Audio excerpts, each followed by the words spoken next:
파운드리 같은 경우는 2027년까지 괄목할 만한 교두 확보를 이루겠다고 하는 게 삼성전자 파운드리 사업부의 목표인 겁니다. 일단은 기존에 대비해가지고 반도체의 양산에 대한 수율에 대한 준비 사항은 차곡차곡 되고 있다. 삼성전자 파운드리 쪽에 매출 확보에 기대할 수 있다라고 보실 수 있을 것 같습니다. 중장기적으로 파운드리 업계의 성장을 투자자분께서 많이 보시면 좋을 것 같긴 하고요.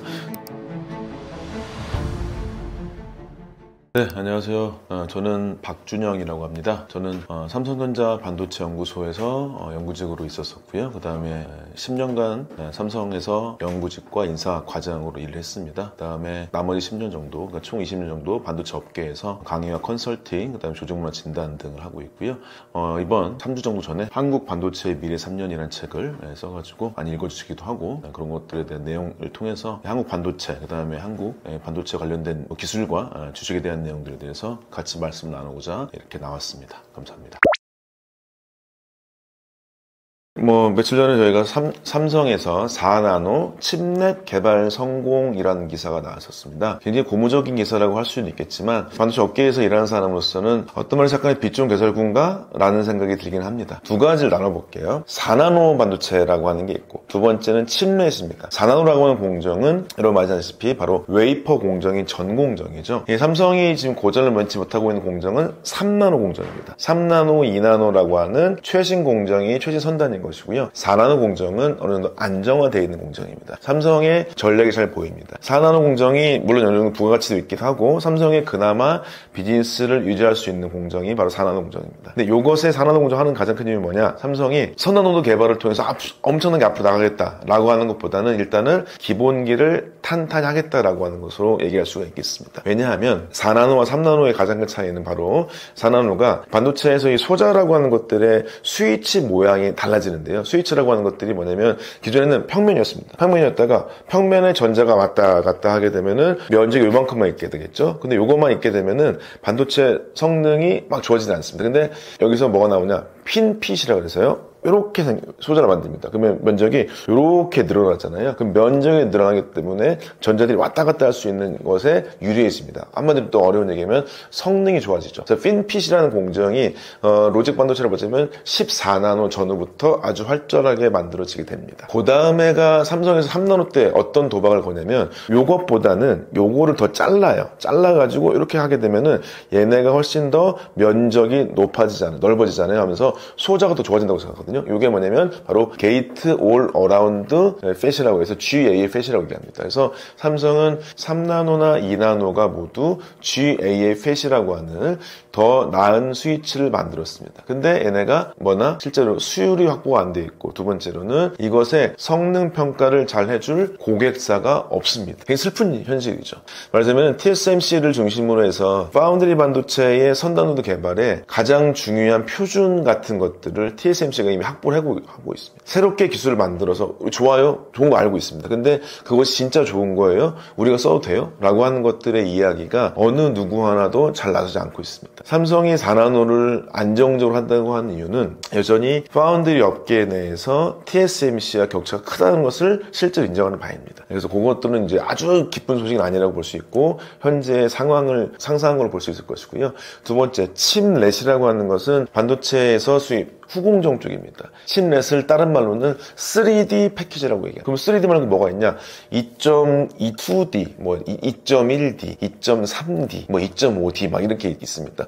이것은 3D 패키지는 뭐냐면 시스템 반도체 메모리 반도체가 같은 측천상에 있는 것입니다. 그러니까 이거는 한 건물을 보자면 옆에 있던 건물을 다 쌓아 올리는데 3D는 시스템 반도체, 메모리 반도체가 다 같이 일치화되어 있습니다. 가장 높은 건물이고 가장 작은 건물이겠죠. 그러니까 얘네가 면적도 작고 거리가 가깝기 때문에 성능이 좋아질 겁니다. 물론 만들기 어렵겠죠. 현재 보시면 여러분 엔비디아가 쓰고 있는 GPU가 뭐냐면 바로 2.5D라고 합니다. 기술적인 내용이 많으니까 간단히 말씀드리면 2.5D는 시스템 반도체가 GPU가 여기 있고요. 메모리 HBM이 여기 있습니다. 근데 여기를 뭐로 엮냐? 아래쪽을 실리콘 웨이퍼로 갈 수 있는 실리콘 인터포저라고 하는 걸로 엮습니다. 옆에 같이 있는데 여기 아래층에다가 인터포저라고 하는 까는 걸 우리가 2.5D라고 얘기합니다. 그래서 이런 것들이 현재 품입니다. 그러면 궁금하신 게 그러면은 삼성이 칩넷을 만들었으니까 기존 기존의 2.5D가 3D로 바뀌나요?가 궁금한 거겠죠. 근데 이것은 아직은 그럴 필요가 없습니다. 칩넷이라고 하는 최소형이라고 하는 제품들은 여러분 보시면 소형이 왜 필요하겠죠? 우리가 사람이 갖고 다니거나, 그렇죠? 뭐 시계에 차거나 이럴 때 소형이 필요하겠죠. 그렇지만 이제 현재의 GPU라고 하는 것은 주로 AI 인프라입니다. 말하자면 인프라라고 하는 거는 그냥 데이터 센터에 있는 거죠. AI 반도체, 소위 말하자면 오픈 AI의 GPU만큼에 있는 거죠. 이거는 사람이 들고 다니지 않습니다. 여기는 물론 면적이 밀도가 있으면 좋겠지만 그 정도까지 심하게 면적을 줄일 필요는 없습니다. 그렇기 때문에 칩넷 기술이 AI 반도체의 인프라형 반도체에는 쓰일 필요는 별로 없을 것 같습니다. 그러니까 이거는 약간의 미래를 대비한, 그러니까 실제 미래라고 하는 거는 모든 반도체 업계에서 AI 반도체가 인프라형 AI 반도체, 말하자면 오픈 AI에 쓰고 있는 GPU 10만 장. 그 다음에 이제 우리나라가 이제 현재 이재명 정부 들어와서 소버린 AI죠. 국가 단위의 우리나라용의 AI 필요해. 요거 다 뭐죠? AI 인프라입니다. 이것은 지금 계속적으로 개발이 될 것 같아요. 근데 그것이 2027년 정도까지 되면은 요 인프라가 깔렸다. 근데 여기서 어떻게 이것을 써먹지라고 하는 거죠. 써먹지가 휴대폰이 될지, 손목시계가 될지, 안경이 될지, 반지가 될지, 로봇으로 변할지 모르죠. 이것이 소위 엣지 디바이스라고 얘기하죠. 이 디바이스, 온 디바이스용 AI는 바로 이 칩넷 기술은 중요합니다. 이것을 먼저 만든 거는 좋은 것 같긴 합니다. 근데 이게 당장의 매출을 일으키기는 않을 것 같다. 미래 대비용이고 이것에 대해서 패키지 공정의 개발로서는 좋은 방식이다. 왜냐면 궁극의 패키지는 맞거든요. 근데 이게 현재 주요 매출이 일어나고 있는 형태의 AI 인프라용 봤을 때는 굳이 칩넷보다는 안정적인 2.5D, 뭐 2.1D 등의 기존의 방식들의 패키지가 있기 때문에 고무적이긴 하나 미래 대비라고 볼 수 있을 것 같고, 뭐 반면에 4나노 같은 경우는 뭐다? 이 웨이퍼 공정 전 공정이죠. 요것에 대해서 안정적으로 확보할 수 있는 것으로서 일단은 진행을 했다라고 말씀드릴 수 있겠습니다. 일단은 이건 두 개로 나눌 필요가 있을 것 같습니다. 현재 4나노 칩넷 개발을 중심으로 말씀드리게 된다면, 이게 파운드리거든요. 4나노, 칩넷 이런 건 다 이제 우리가 제품에서 시스템 반도체 위탁 생산해주는 쪽으로 보게 된다면, 안타깝게도 아직까지 삼성에서 선단노드 개발의 수율 문제가 해결된 건 아닙니다. 이건 좀 아쉬운 측면일 수 있을 것 같은데요. 근데 뭐 4나노라고 하는 거 측면을 보게 된다면, 현재 4나노는 수율이 제법 옛날보다 잘 나오는 편입니다. 공정 성숙, 그 다음에 그것에 따른 각 팹이라고 하는 공간 내에서 장비 일치화 문제, 그 다음에 이제 유지보수 같은 측면들이 어느 정도 개선됐다고 볼 수 있을 것 같긴 합니다만, 아직 선단 공정이라고 하는 거 3나노, 2나노 쪽의 수율 안정은 잘 되지 않은 편입니다.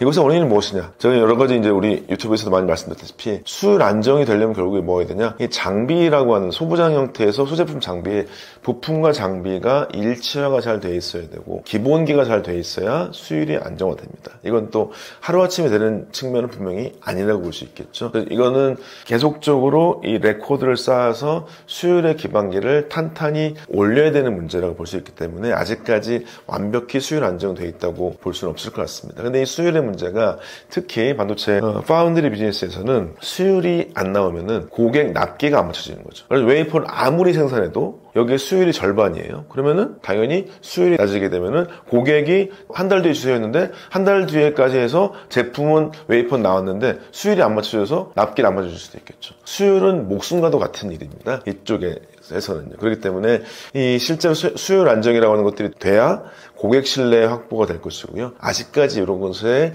회복 같은 것들은 실제로 체감되지는 않는다라고 말씀드릴 수 있을 것 같습니다. 네, 파운드리 같은 경우는 실제로 제가 책에서도 얘기를 했지만 2027년까지 괄목할 만한 교두 확보를 이루겠다고 하는 게 현재 삼성전자 파운드리 사업부의 한진만 사장의 목표인 겁니다. 그 정도로 쉽지 않은 의사결정이라는 것이겠죠. 두 번째로는 그래서 실제 기술 CTO로서 남성호 사장이라고 해서 실제 반도체 연구소에서 공정 개발을 했었었고, 그 다음에 글로벌 제조 인프라 총괄이라고 해서 반도체 삼성의 팹 전체를 총괄했던 사람을 데리고 왔습니다. 일단은 기존에 대비해가지고 반도체의 양산에 대한 수율에 대한 준비사항은 차곡차곡 되고 있다라고 하겠지만 그것에 고객의 신뢰까지 할 정도인가라고 하는 것은 조금 답부 상태라고 볼 수 있을 것 같긴 합니다. 실제 현재 양산 준비는 4나노 반도체, 3나노 반도체, 2나노 반도체 볼 수 있겠죠. 4나노가 현재는 어느 정도 안정화되어 있다고 볼 수 있겠습니다. 그래서 고객이 좀 없을 뿐이지 실제로 이제 4나노는 이게 TSMC 대비해서 약간의 얘기입니다. PPA라고 얘기거든요. P가 뭐냐면 퍼포먼스, 그 다음에 P가 파워, A가 에어리어입니다. 무슨 얘기냐?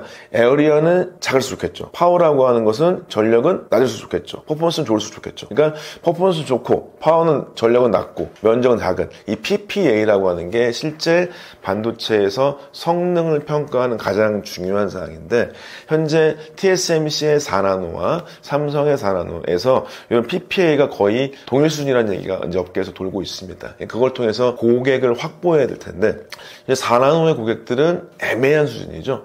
지금 말하자면 TSMC의 3나노라고 해서 이미 엄청난 수요를 확보하고 있고 업계에 대해서 중요하다고 하는 TSMC에는 3나노에는 아무리 고객이 비싸더라도 다 줄 서 있습니다, 지금. 근데 그것의 실제 제품을 갖고 오려고 친다면, 말하자면 3나노의 제품의 안정적인 성능의 PPA를 확보할 수 있는 형태가 될 수 있냐? 아직까지는 잘 되어 있는 것 같지는 않습니다. 이것이 조금 애매한 게, 말씀드렸다시피 삼성의 3나노가 뭐였다? 바로 GAFH라고 할 수 있는 새로운 기술이었는데, 이것을 고객들이 알아주지 않는다. 이미 TSMC는 그 전 기술인 FinFET 3나노 너무 잘 되고 있거든요.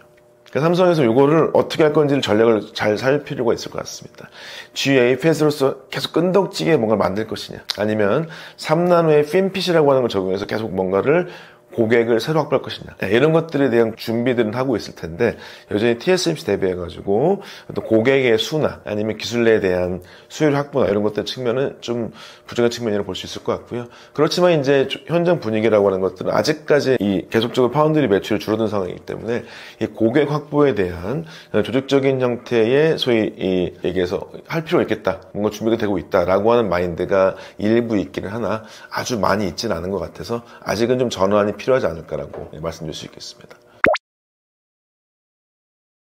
4나노 칩넷이라는 기술이 가장 먼저 확보될 분야는 말하자면 거의 고객용 디바이스, 그러니까 말하자면 인프라용 디바이스처럼 면적이 넓고 이런 것들 쪽보다는 AI 반도체이든 아니면 어떤 것이든 간에 사람한테 휴대할 수 있는 정도, 소형일수록 좋은 것들이 있죠. 이런 것들에 대한 기기로서 활용될 필요는 있을 것 같긴 합니다. 그래서 이제 여러 가지 모바일 폰의 칩넷 기술 같은 것들을 쓸 수 있을 것 같긴 하고요. 그런 걸 통해서 이 모바일 폰에서의 고객들의 수요를 맞추는 걸 통해서 한 번 정도 접근해 볼 필요가 있겠고, 그 다음에 이제 칩넷 기술을 진행할 때 마이크로소프트 쪽이나 이쪽 몇 개 회사들과 협약한 게 있습니다. 그래서 이제 기반을 마련한 건데요. 그 회사들에서 얘기하는 소위 디바이스용 AI 쪽으로서 진행하는 것의 초기 제품들이죠. 말하자면은 메타 같은 경우에서도 안경, 글래스 같은 것들을 하고 있겠죠. 이런 쪽으로서 무언가 엣지 디바이스가 이제 슬슬 스물스물 생겨나지 않습니까? 인프라가 만들어지고 실제 인프라 해주는 형태 회사들, 말하자면은 오픈 AI, 클로드 같은 경우나 제미나이 같은 경우가 이만큼 있고, 거기에서 우리가 고객 데이터를 활용해가지고 메타는 글래스를, 삼성 같은 경우는 뭐 링 같은 거, 이런 것들에 대한 초기에 온 디바이스 AI 쪽에서 칩넷 기술을 활용하는 것들은 어느 정도 자기 브랜드 네임을 위해서든 아니면 엣지 디바이스의 어떤 고객 확보 위해서든 간에 어느 정도 필요하지 않을까 말씀드릴 수 있을 것 같습니다. 네, 칩넷 기술로 좀 집중하자고 한다면 뭐 기본적으로 칩넷과 4나노 기술 모두 다 수율 확보가 첫 번째라고 볼 수 있겠습니다. 수율 확보, 두 번째로 봤을 때 이 수율 확보를 위한 소부장 기술, 이 두 가지를 어떻게 할 것이냐 문제인 건데요. 수율 확보는 반복해서 말씀드렸지만 수율은 결국에 무엇이냐, 내가 만드는 제품들이 양산의 수천 대 설비에서 어떻게 동일한 형태로서 성능을 확보할 수 있을까, 이것은 전공정이라고 할 수 있는 4나노 기술의 수율을 높이는 것이 첫 번째일 것이고요. 그 다음에 그 수율을 확보한 다음에 그것에 복합화된 칩넷 반도체의 패키지 기술, 이것을 어떻게 수율 확보할 것이냐, 이 두 가지 문제가 분명히 있겠습니다. 제가 봤을 때는 4나노 전공정 쪽에 대한 수율 확보는 꽤 돼 있는 편인데, 이것을 수율이 70%다 그러면 80%, 90% 가까이 될 수 있도록 전공정, 웨이퍼 공정에 대한 역량을 높여야 될 것이고요. 이 칩넷 기술의 초기 개발이기 때문에 이것은 상당한 어려움을 기다리고 있습니다. 패키지 공정은 굉장히 중요한 게 성능 중요하지만 이 발열이 굉장히 큰 이슈입니다. 여러분 생각하시면 이겁니다. 우리가 건물을 옆으로 단독주택 있다가 다 아파트를 막 올린 거예요. 그 아파트 올렸기 때문에 당연히 여기들 물질 자체가 아파트가 웨이퍼도 있는 것이고요. 여기에 금속이요. 패키지 물질도 있고 되게 이종 물질이 있습니다. 당연히 이러면은 물질 싸우면 어떻게 되죠? 여러분 뒤틀리겠죠. 말하자면 전문용어로 물질들이 쉰다 그래서 와피지라고 해서 쉬는 것들이 있는데 이거는 누가 풀어야 되냐? 기계공학도가 풀어야 됩니다. 기계공학조들이 요거와 패키지 설계 측면에서 아주 기술력을 확보할 필요가 있고 두 번째 저 같은 화공과 분들이나 이런 사람들이 뭐 해야 된다? 여기에 대해서 계속적으로 좁은 영역에서 열이 엄청 많이 나겠죠. 쌓아 올렸으니까. 이 발열을 어떻게 확보할 것인가에 대한 문제가 있겠습니다. 이것은 두 가지 어떻게 푸냐? 결국에 이것을 요 패키지 설계를 잘 할 수 있도록 칩 메이커라고 할 수 있는 삼성에서 패키지 설계를 명확하게 할 수 있는 정도의 역량이 필요하고 거기에 발열, 그 다음에 여기에 수율 높이려고 치면은 발열을 해주기 위해서는 여기에 소재 같은 것들에 대한 확보가 많이 필요합니다. 특히 발열 소재, 대표적으로 쓰는 게 뭐냐면은 EMC라고 얘기하죠. 에폭시 몰딩 컴파운드라고 얘기합니다. 이것이 좀 더 발열에 유리한 소재들 개발이 많이 필요합니다. 이것은 삼성에서도 삼성 SDI에서 하기도 하고요. 여러 가지 일본 회사들과 협력해가지고도 좀 더 발열이 잘 되는 소재들을 무엇이냐라고 하는 것들을 개발할 수 있을 것 같고요.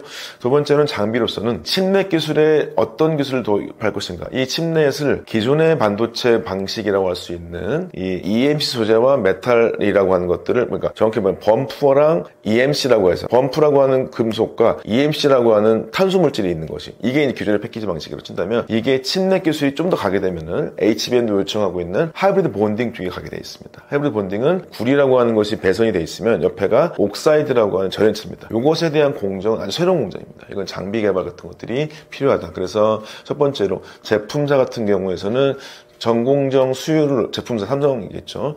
수율을 높일 수 있는 전공정 기반의 장비의 일치화. 두 번째로는 패키지 설계를 통해서 발열과 와피지 등의 이런 설계를 잘해야 될 것이고요. 그 다음에 나머지 협력사들은 소재 회사를 통해서 발열 기술을 없애야 될 것이고 그 다음에 기술적 발전이겠죠.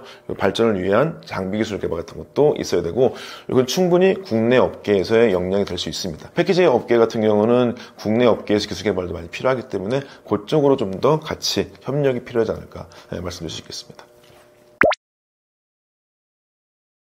4나노 칩넷 기술, 그러니까 4나노라고 하는 것은 일단 기본적으로 4나노의 고객을 확보할 수 있다. 그러면 현재 거의 1년 넘게 마이너스 성장하고 있는 삼성전자 파운드리 쪽에 매출 확보에 기대할 수 있다라고 볼 수 있을 것 같습니다.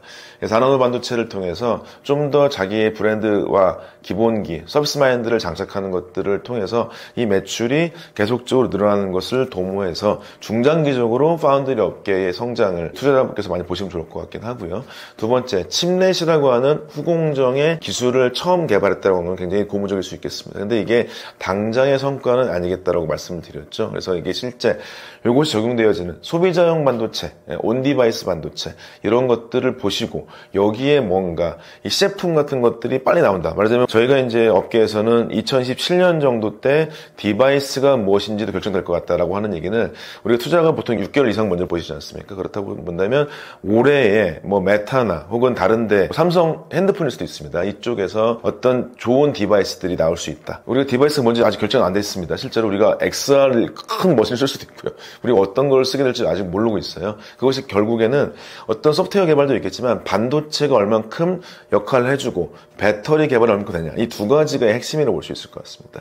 이 기능들이 얼마나 돼서 이 AI 기술에 쓸 수 있는 것들의 고객용, 내 몸에 들어가는 것들이 뭐가 될지가 아주 효과를 건드려낸다면 그것의 제품들을 삼성이 실제 수집할 수 있다면 이것은 굉장히 중장기적으로 아주 큰 성과일 수 있을 것 같습니다. 그러니까 당장의 어떤 미래를 됐을 때 당장 6개월 뒤에 바로 무엇이 나온다기보다는 이 온디바이스 AI를 비롯한 내 손에 잡히는 이것을 통해서 칩넷 기술이 개발될 수 있다. 이것이 있다면 중장기적인 이익 확보될 수 있을 것 같고요. 앞서서 말씀드렸다시피 4나노 전공정의 고객 확보가 더 된다면 삼성 파운드리가 전공정 쪽으로도 어느 정도 가능성이 있지 않을까라고 하는 것들로 한번 귀추를 보고 주목하시면 될 것 같습니다. 네, 일단 반도체 주가뿐만 아니라 우리나라 요새 주식시장이 굉장히 좋죠. 그래서 이번에 3,000포인트 넘었다는 거 3년 6개월 만에 넘은 것도 있습니다. 그 다음에 이제 반도체 업계에서 삼성도 6만 전자에서 왔다 갔다 하는 정도도 보이고 있는데요. 물론 고무적인 현상이라고 볼 수 있긴 하지만 삼성의 주가라고 하는 게 굉장히 어려운 가장 큰 이유는 반도체뿐만 아니라 소위 세트라고 할 수 있는 핸드폰, 소위 가전등까지 같이 갖고 있는 굉장히 복잡한 회사라고 하는 것들이 좀 어려움으로 작용할 수 있을 것 같긴 합니다. 현재는 그 외인들의 매매 추세에 따라서 이 삼성전자라고 하는 형태의 주가가 한국의 코스피 혹은 ETF 이쪽이 연결돼 가지고 한꺼번에 외인들이 들어가는 정도로서 상승폭이 있는 편인데, 아직까지 우리 국내 투자자분들께서는 삼성에 대한 믿음이 많이 있으시지 않을 것 같아요. 아까 말씀드린 대로 실제 삼성은 굉장히 복잡하고 어려운 주식이다라고 하는 게 첫 번째 있을 것이고요. 두 번째는 근본적으로, 그래서 삼성의 오랫동안 주가 상승을 이뤘던 것은, 혹은 경쟁력의 상승을 이뤘던 건 무엇이냐, 결국에 반도체라고 볼 수밖에 없습니다. 이 반도체가 과연 기존처럼 정말 소위 넘사벽에 글로벌 1등까지 올라갈 수 있는 형태가 될 것이냐, 아직은 답이 나온 것 같지는 않습니다. 비단으로 알 수 있는 것들이 아시겠지만 하이닉스가 훨씬 더 큰 주가 상승폭을 보였고요. 하이닉스라고 하는 그 회사는 아시겠지만 메모리 반도체에서 고대역폭 메모리라고 할 수 있는 HBM에 대한 엄청난 형태의 거의 과점보다 독점까지 됐죠. 독점 형태로서 공급을 하고 있기 때문에 이것에 대한 경쟁력을 소위 삼성이 추격자 형태로서 돼 있지 않으면 실제로 항구적인 기술 가치가 높아져가지고 주가가 올라갈 수 있다는지, 다시금 이제 국민주로서 보답할 수 있어서 삼성이 곧 우리나라 경제를 이끈다라고 하는 레벨까지 될 수 있을지는 아직은 돼 있지 않습니다. 그것에 대한 방식은 결국에는 이제 반도체 산업으로 보자면은 메모리의 고부가가치 경쟁력에 대한 확보가 있을 것이고요. 두 번째는 여전히 어렵고 어떤 분께서는 분사까지 얘기하시고 계시지만 이 파운드리 산업이라고 하는 형태, 이 시스템 반도체 수주 산업, 이것이 경쟁력을 확보해서 지금 계속 점유율이 떨어지고 있어요. 그런 것들을 이 정도 기간에 들이더라도 이 TSMC를 추격하지 못하더라도 어느 정도 안정적인 2등까지 돼서 실제로 부가가치 높은 반도체, 시스템 반도체를 만들 수 있는 실력까지 돼야, 이 두 가지가 선결이 돼야 반도체라고 하는 삼성의 주요 무기가 국민들이나 어떤 투자자들에게 설득이 될 것이고요. 그 다음이 진정한 어떤 상승, 가치의 회복, 혹은 초격차에 다시금 소위 얘기해서 되찾기 정도가 될 수 있지 않을까 싶습니다. 아직은 좀 시간이 걸린다라고 생각합니다. 네, 일단 당연히 고무적이고 굉장히 반가운 소식입니다. 실제로 여러분께서 생각하시기에 삼성의 위기가 정말 표면적으로 드러난 것은요, 23년보다 24년 쪽에 가깝습니다. 23년도에는 모든 반도체 회사, 특히 그때는 하이닉스는 거의 회사가 망하냐 싶을 정도로 손실이 많이 났습니다. 그건 이제 거대한 반도체 사이클의 변경이었었죠. 코로나 끝난 다음에 엄청난 형태로서 전자기기에 소위 과공급이 일어났었죠. 전자기기의 과공급에 따른 수요가 사라진 상태에서 반도체 가격이 엄청나게 떨어졌었고요. 그래서 이제 삼성과 하이닉스가 모두 엄청난 하락을 겪었던 게 23년입니다. 24년 바로 1월에 무슨 일이 있었냐, 바로 엔비디아라고 하는 형태, 22년 9월에 오픈 AI가 터지고 그것의 가장 중요한 반도체 GPU라고 하는 것의 설계 회사인 엔비디아와 그다음에 거기에 들어가는 GPU에 들어가는 HBM이라고 하는 거, 여러분 이제 너무 잘 아실 것 같습니다. 그 메모리의 승인을 바로 첫 번째 하이닉스가 받고 그 다음 정도에 마이크론이 받게 됩니다. 삼성전자는 저희가 좀 늦었습니다라고 하겠지만 그때 24년 1분기 2분기, 분기마다 될 것이다 라고 하는 형태, 맨 마지막에는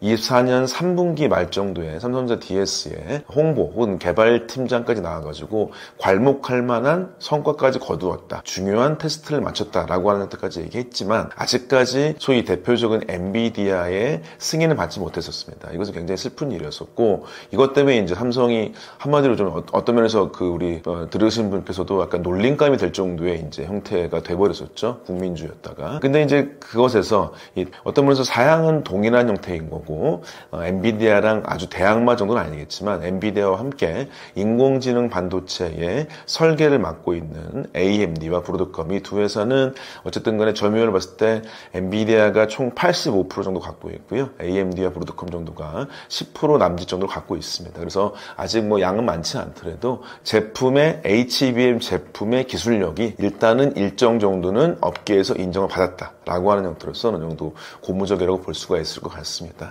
이것들은 실제로 현재 삼성에서는 그나마 어떤 투자자들이나 아니면 내부적으로도요, 당연히 그나마 이거라도 받았다, 다행이다, 이제 어떤 형태의 추격의 씨앗이 되지 않을까라고 얘기하고 있지만, 말씀드린 대로 여전히 매출 측면에서나 기술적 측면에서나 업계의 이익 측면에서 엔비디아 승인이라고 하는 건 여전히 필요해 보이는 것이고요, 중요한 신호탄은 쐈다라고 말씀드릴 수 있겠습니다.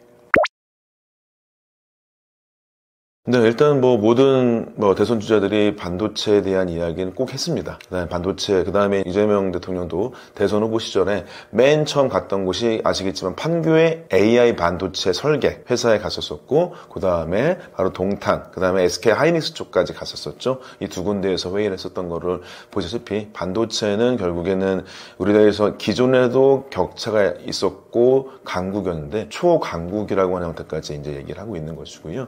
대표적으로 실제로 이제 이재명 정부에서 하고 있는 정책은 여러분이 이제 작년도에 굉장히 이슈가 됐었던 바로 반도체 특별법 플러스 알파 정도의 공약이라고 볼 수 있을 것 같습니다.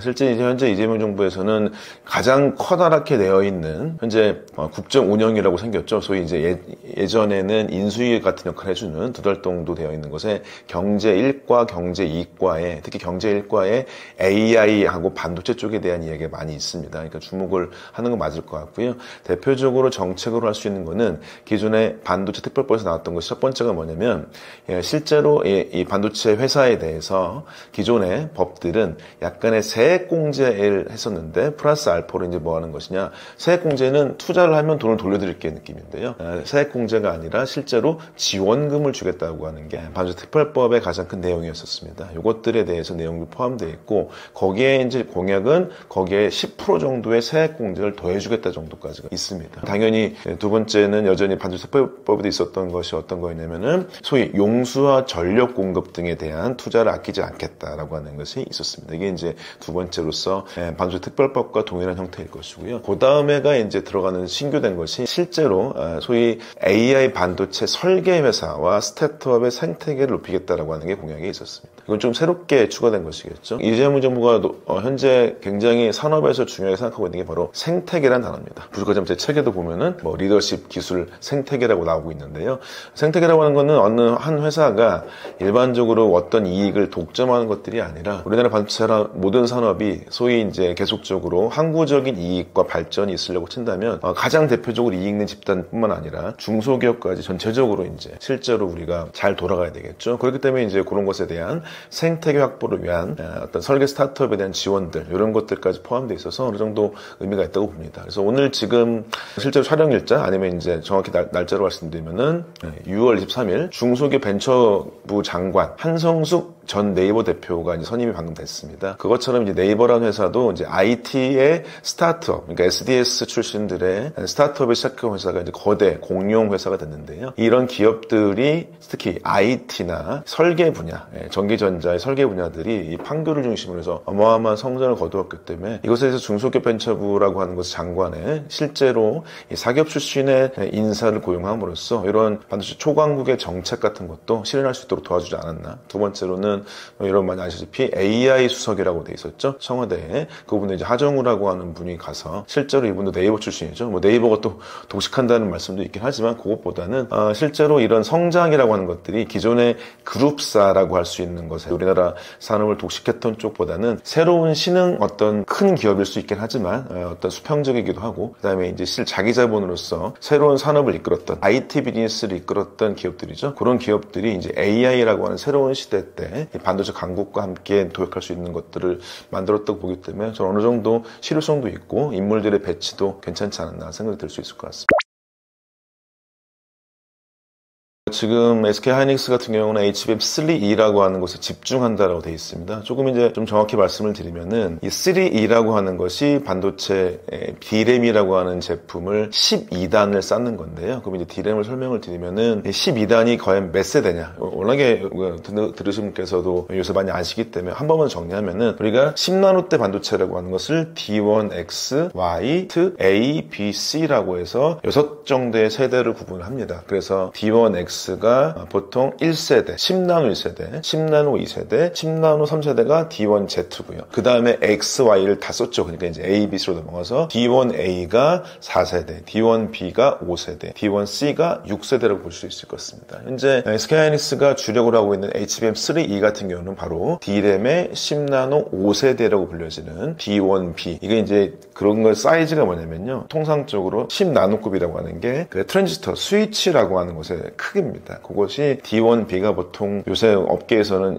대충 알고 있는 게 12.8나노 정도라고 얘기합니다. 굉장히 작습니다. 나노 사이즈가 아주 작은 건데 작을수록 당연히 칩이 작아지니까 기본적으로 다이 사이즈가 작아지니까 고객들이 좋아하겠죠. 초소형이니까. 게다가 이 스위치가 작아지면 작을수록 조그맣기 때문에 이게 켜기가 좋기 때문에 얘가 저전력에 가깝습니다. 좀만 해도 불이 들어온다는 거겠죠. 그래서 그거 저전력에다가 크게 작다. 유리합니다. 이것이 주력인데 SK하이닉스 같은 경우 현재 그 D램 단품입니다. 말씀드린 대로 XYZ ABC 이것을 만드는 것을 웨이퍼 기반의 공정에서 이게 단품으로 했을 때 D램의 10나노 6세대가 D1C인데 여기에 수율도 잘 나오고 있습니다. 근데 왜 현재 D1C라고 하는 신제품 쓰지 않고 D1B라고 하는 구제품을 쓰는 것이냐? 이미 이것은 엔비디아의 독점으로 공급하고 있는 형태 D1B라고 하는 것의 크기에 맞게 이미 거기에 규격에 맞게 만들어지는 측면이 분명히 있고요. 그 다음에 신규 투자 없이도 현재의 D1B를 가지고 HBM3E라고 하는 것의 공급에 대한 계약이 25년 말까지 다 돼 있습니다. 이미 다 팔린 물건이에요. 그러면 이제 자기들은 더 팔린 물건이 있을 때 그럼 엔비디아의 추가 수요가 있든지 혹은 AMD나 브로드컴이나 다른 회사들의 추가 수요가 있을 때 훨씬 더 값비싸게 팔 수가 있습니다. 그렇기 때문에 안정적인 수율을 뭐겠습니까? 수율이라고 하는 거는 웨이퍼라고 하는 것에 지금 현재 D1B라고 하는 이 단품이 보통 1200개 나오거든요. 참고로 말씀드리면 D1C는 1500개 정도 나옵니다. D1C가 더 조그맣고 좀 많이 나오고 있는 애가 되겠죠. 이 1200개 중에서 수율이 80%가 넘어가기 때문에 거의 1000개 이상이 양품입니다. 그럼 무슨 얘기냐? 이게 수율이 없다는 얘기는 손실이 없다는 얘기겠죠. 그러니까 이익은 더 극대화된다고 볼 수 있을 것 같습니다. 그렇기 때문에 이미 자기 업계에서 헤게모니를 가지고 있고 그 다음에 이미 팔리기도 했고 투자 없이도 이런 것 없이도 이익을 얻을 수 있기 때문에 질문 주신 것처럼 수익성 중심의 전략은 맞다고 볼 수 있을 것 같습니다. 그래서 현재 업계에 소위 핵임을 지키고 있는 사람들이 근데 SK하이닉스가 아무것도 안 하고 있냐? 그러진 않습니다. 이미 D1C라고 하는 것의 제품의 수율도 잘 확보가 되어 있고요. 그래서 이것을 통해서 이 HBM3E라고 하는 것 다음에가 HBM4라고 하는 또 개선된 반도체입니다. 3E 대비해서 HBM4라고 하는 게 굉장히 달라지게 됩니다. HBM이라고 하는 거는 고대역폭 메모리죠. 그럼 고대역이라고 하는 게 대역이 많으면 좋겠죠. 많은 거 왜 필요하냐? 바로 GPU라고 하는 형태의 반도체에 데이터를 쏟아줘야 됩니다. 고대역폭 보시면 이게 덤프트럭같이 생각이 될 것 같아요. 덤프트럭이 막 많아지는 거죠. 근데 그것의 신호 처리 개수가 HBM3E까지가 보통 IO 개수라고 얘기합니다. 그게 1024개인데 HBM4에 딱 2배가 늘어납니다. HBM4가 2048개로 늘어납니다. 그 얘기는 뭐냐면 거기에는 설계적으로 뭔가 많이 변화가 되고 기술력이 어느 점프업되는 게 분명히 있긴 있거든요. 근데 그것에 대해서 여전히 선두 기업으로서 위치를 가지고 있기도 하고 이미 계속적으로 비즈니스가 일어나고 있는 엔비디아와 하이닉스 쪽에서 계속적으로 HBM 얘기를 하고 있는 것이고요. 이게 이미 개발하고 있고 잘 준비되어 있는 것도 있기 때문에 그걸 먼저 터트려가지고 단가를 떨어뜨리거나 이럴 필요도 없겠죠. 왜냐면 HBM4라고 하는 거는 소위 현재 지금 엔비디아에서 만들려고 하는 블랙엘 다음 모델이 루빈이거든요. 루빈이라고 하는 또 최첨단 반도체에 나오기 때문에 이게 시판이 돼야 HBM4가 맞습니다. 그러니까 굳이 HBM4라고 하는 걸 미리 만들 필요는 없겠죠. 그러니까 HBM3E라고 하는 현재 제품이 블랙웰과 잘 맞기 때문에 여기에 맞춰가지고 이익률도 확보할 수도 있기도 하고 고객과 연결성도 높일 수 있기 때문에 계속적으로 HBM3E라고 하는 것을 만든다고 볼 수 있을 것 같습니다. 네, 현재 미국에서의 투자 경쟁이라고 하는 게 많이 늘어나고 있습니다. 이건 가장 첫 번째로는 바로 이 전 대통령이죠. 바이든 정부에서 IRA 법안입니다. 소위 인플레이션 감축법. 쉽게 얘기해서 미국의 인플레이션이 많이 일어나니까 그것을 니네가 밖에서 만들면 우리 인플레이션이 심해지잖아? 그러지 말고 미국에 들어와서 만들어야 미국의 인플레이션이 심해지지 않지. 그러니까 반도체를 만드는 회사들, 특히 TSMC, 삼성 하이닉스라고 하는 데가 들어와서 반도체를 만들어 라고 하는 게 이제 인플레이션 감축법이 되었습니다. 이것뿐만 아니라 실제로 반도체 제조 생산이나 파운드리 레벨에서 고전을 맺지 못하고 있는 인텔조차도 굉장히 큰 투자를 많이 하고 있습니다. 그 다음에 이제 다국적 기업에 가깝긴 하지만 마이크론도 미국이 본사죠. 마이크론도 메모리 쪽에 대한 투자 같은 것도 늘어나고 있는데요. 사실 미국이라고 하는 곳에 투자 경쟁이 있다고 하는 것은 특히 우리가 생산 분야로 집중한다고 친다면 한국 기업은 제가 봤을 때는 최대한 피하는 게 맞다고 생각합니다. 그러니까 미국에서 보조금을 주는 정도까지만 하는 것이 맞다고 봅니다. 이제 우스갯소리가 많이 있습니다. 미국 사람들이 왜 반도체라고 하는 생산을 해외로 나가겠을까? 지금 다시금 미국에서 생산하라고 해서 뭐 고용도 늘리기도 하고 있지만 실제로 미국이 반도체 생산을 제대로 하거나 아니면 아주 세계 1등을 하게 된 것은 아주 오래전 얘기입니다. 2010년 전으로 해가지고는요. 혹은 인텔이 어려워지기 시작하면서 2015년 정도 되는데요. 그때까지 봤을 때는 메모리는 거의 전량을 한국 기업이나 일본 기업에 의존했었고요. 시스템 반도체 일부를 인텔에서 했었고 나머지 여전히 생산 자체도 대만에서 했었습니다. 근데 이제 이 소위 서구라고 하는 데에서 설계가 이익도 많이 남고 깔끔하고 있어 보이고 생산이라고 하는 귀찮고 어려운 일을 안 할 필요 없으니까 이라고 생각해서 생산을 설계가 관리할 수 있을 줄 알았는데 지금 그것은 전혀 빗나간 얘기입니다. 실제로 반도체 설계도만 있으면 아무 의미가 없죠. 모든 시스템 반도체 기업들이 TSMC에 줄을 서 있습니다. 그 얘기는 무슨 얘기냐면 TSMC라고 하는 대만의 반도체 생산이란 조직이 아주 잘 짜여 있고 그 다음에 그 뭐 근면 성실성 혹은 거기에 대한 이익에 대한 확보 등등을 통해서 미국에서 실제로 절대로 할 수 없는 정도의 수준의 생산의 어떤 기술력이 너무나 높아져 있는 상태입니다. 주로 이제 메모리 같은 경우는 한국 기업, 시스템 반도체는 거의 대만 기업이라고 하는 것에 전량 의탁하는 수준이라는 걸 얘기할 수 있을 텐데요. 그래서 이번에 IRA 법안이 나온 다음에 실제로 미국에서 보조금을 지급을 했습니다. 아직 100% 지급하지 않았는데 예를 들면은 TSMC 같은 경우는 10조 원 정도를 예정을 했고요. 삼성 같은 경우는 6.6조 원 이 정도를 얘기를 했고 하이닉스 같은 경우는 이제 패키지 HBM 공장만 지을 거기 때문에 5,500억 정도 예상을 했습니다. 근데 이제 이것들이 첫 번째로는 보조금이 확실히 들어올지 말지를 잘 알 수가 없습니다. 바이든 정부에서 했기 때문에 트럼프가 이걸 가지고 계속적으로 딜을 하고 있습니다. 니네가 여기서 들어와서 다 지을수록에 우리가 돈을 더 줄게. 근데 덜 지을 거면 우리 안 줄 거야. 이런 느낌인 거죠. 보조금 받아서 우리가 옳든지 보조금 덜 받고 오지 말든지 뭐 이런 느낌으로 돼 있거든요. 그래서 저는 그 보조금 주는 것에 맞춰서 그 다음에 손실 없이 해야 됩니다. 두 번째로는 아까 말씀드렸다시피 미국에서의 생산이 잘 된다고 보기가 어렵습니다. 특히 25년 1월, 2월 정도에도 TSMC가 먼저 진출해서 짓고 있는데 건물 자체도 건설이 늦어졌습니다. 그 다음에 이제 실제 양산이나 진행해보니까 TSMC에서 미국 사람들이랑 일하기 어렵습니다라는 얘기도 나왔습니다. 뭐 근무 요건 등을 말씀드린 것도 있겠지만 실제 일하는 방식들에 대해서 실제로 선호하지 않는다라고 하는 것들이 나올 수밖에 없거든요. 그래서 실제로 건물을 지었다가 실패를 하게 되면 그 손실은 기업이 져야 됩니다. 보조금 가지고 될 일이 아니라는 것이죠. 보조금이라고 하는 게 투자 전체를 다 대주지 않는 것이고요. 라인 하나 건설하는 통상적으로 뭐 한국 기업에 삼성한테 뭐 6.6조 정도 줬지만 라인 하나 지으려면 30조 원 정도 됩니다. 30조 원을 더 지으려고 치면 단지가 2개면 그때 건설 비용까지 합치면 거의 60조 원 이상을 줘야 되는데요. 거기에 10% 남짓 뺏기 돈을 안 주는데 라인을 한번 짓게 되면은 건물이기 때문에 없을 수가 없습니다. 계속적으로 생산이 필요할 수밖에 없겠죠. 그런 미국의 노동의 형태, 임금 구조, 거기에 인력 시장에 적응을 해야 됩니다. 굉장히 이건 어려운 일입니다. 그렇기 때문에 저는 최대한으로 미국에서의 가장 정치적으로 블레임 당하지 않을 정도로만 따라가는 게 낫지 않을까라고 생각을 합니다. 실제로 이제 한국 기업이 미국에 건물을 짓게 된 것은 텍사스 오스틴이라는데 사스라고 하는 곳입니다. 그러니까 삼성 오스틴 세미컨덕터라고 해서 사스라고 하는 곳이 있거든요. 이게 1997년도에 처음 지었었습니다. 그때 왜 지었냐? 실제로 반도체의 D램을 잘 만드니까 가서 만들어야겠다라고 하는 것이고요. 그 다음에 사스 2기라고 해가지고요. 2008년 전후에 있었거든요. 그건 무엇이냐면은 바로 애플에 들어가는,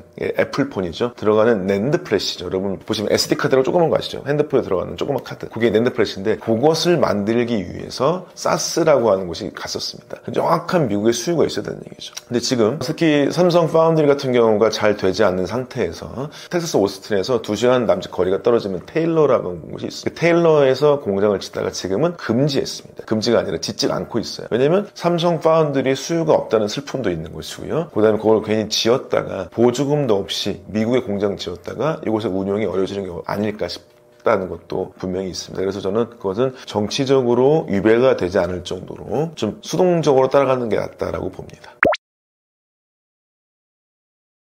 산업 칩넷 공정에서 삼성의 기술 로드맵 시제품, 그 다음에 개발 성공이라고 하는 거는 일단 삼성의 가장 기본적인 토대, 고객들의 신뢰를 쌓을 수 있는 단초가 됐다. 말씀드릴 수 있겠습니다. 4나노는 결국에 반도체 전 공정에서 얘기하는 안정적인 공정이라고 볼 수 있을 것 같고요. 이것은 좀 더 구체적으로 말씀드리면은 4나노 같은 경우가 핀핏 공정이라고 해서 반도체 스위치라고 하는 것들을 좀 바꾸는 방식인데, 이 TSMC는 지금 이 핀핏이라고 하는 걸 계속 유지해서 핀핏 3나노, 그다음에 25년 말 정도나 26년 정도나 아마도 26년으로 예상되는데요. 26년 정도 때 TSMC가 이제 삼성에서 진행하고 있는 GAFS라고 하는 걸 썼을 것 같아요. 그 무슨 얘기냐면, 삼성이 업계 1등이었었으면 이 3나노 때 GAFS 썼던 것들이 업계에서 통용됐을 겁니다. 근데 그것에 고객이 아무도 없다는 것이죠. 참 슬프게도 3나노 GAFS를 삼성 내부의 휴대폰 사업부죠, 갤럭시에도 쓰지 않겠다는 얘기를 해버렸습니다. 이건 굉장히 슬픈 현실인데, 그 다음에 이제 2022년에 GOS 사태가 있었습니다. 그래서 이제 GOS 사태가 뭐냐면은 이 게임이라고 하는 것을 진행하는데 삼성의 AP, 그러니까 모바일 CPU죠. 성능이 안 좋은 것을 속이기 위해서 게임할 때 다른 것들의 기능을 확 줄여가지고 이런 것들을 소위 조작한 것이죠. 이 성능을 조작했던 그때의 소위 GOS 사태가 딱 터져버리면서 우리나라뿐만 아니라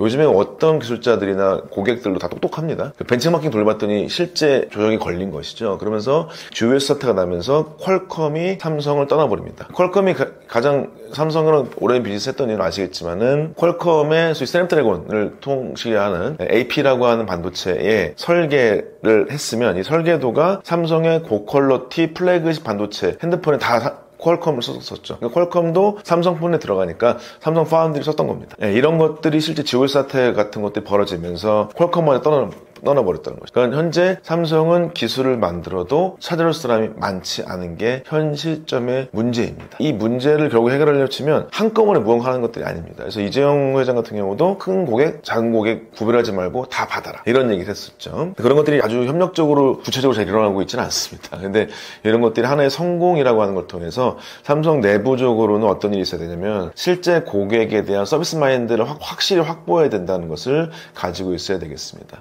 무슨 얘기냐면, 그동안 삼성이 계속적으로 장악의 형태로서 모든 반도체 회사들을 다 거기 모든 설계나 생산, 소재나 부품, 장비를 모두 다 내부에 놓으려고 했는데 그게 진행되지 않는 것이죠.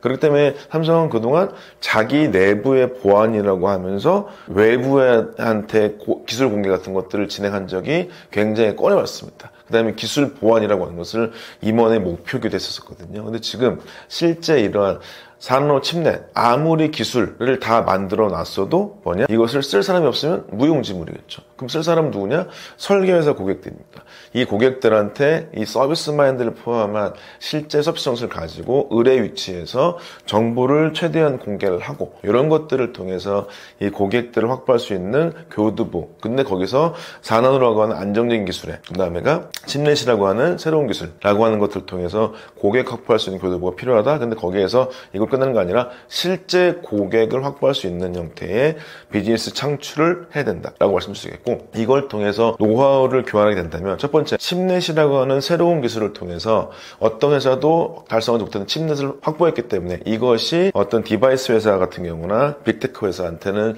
좋은 첫 기회가 될 수 있기 때문에 좋은 사례가 될 수 있을 것이고요.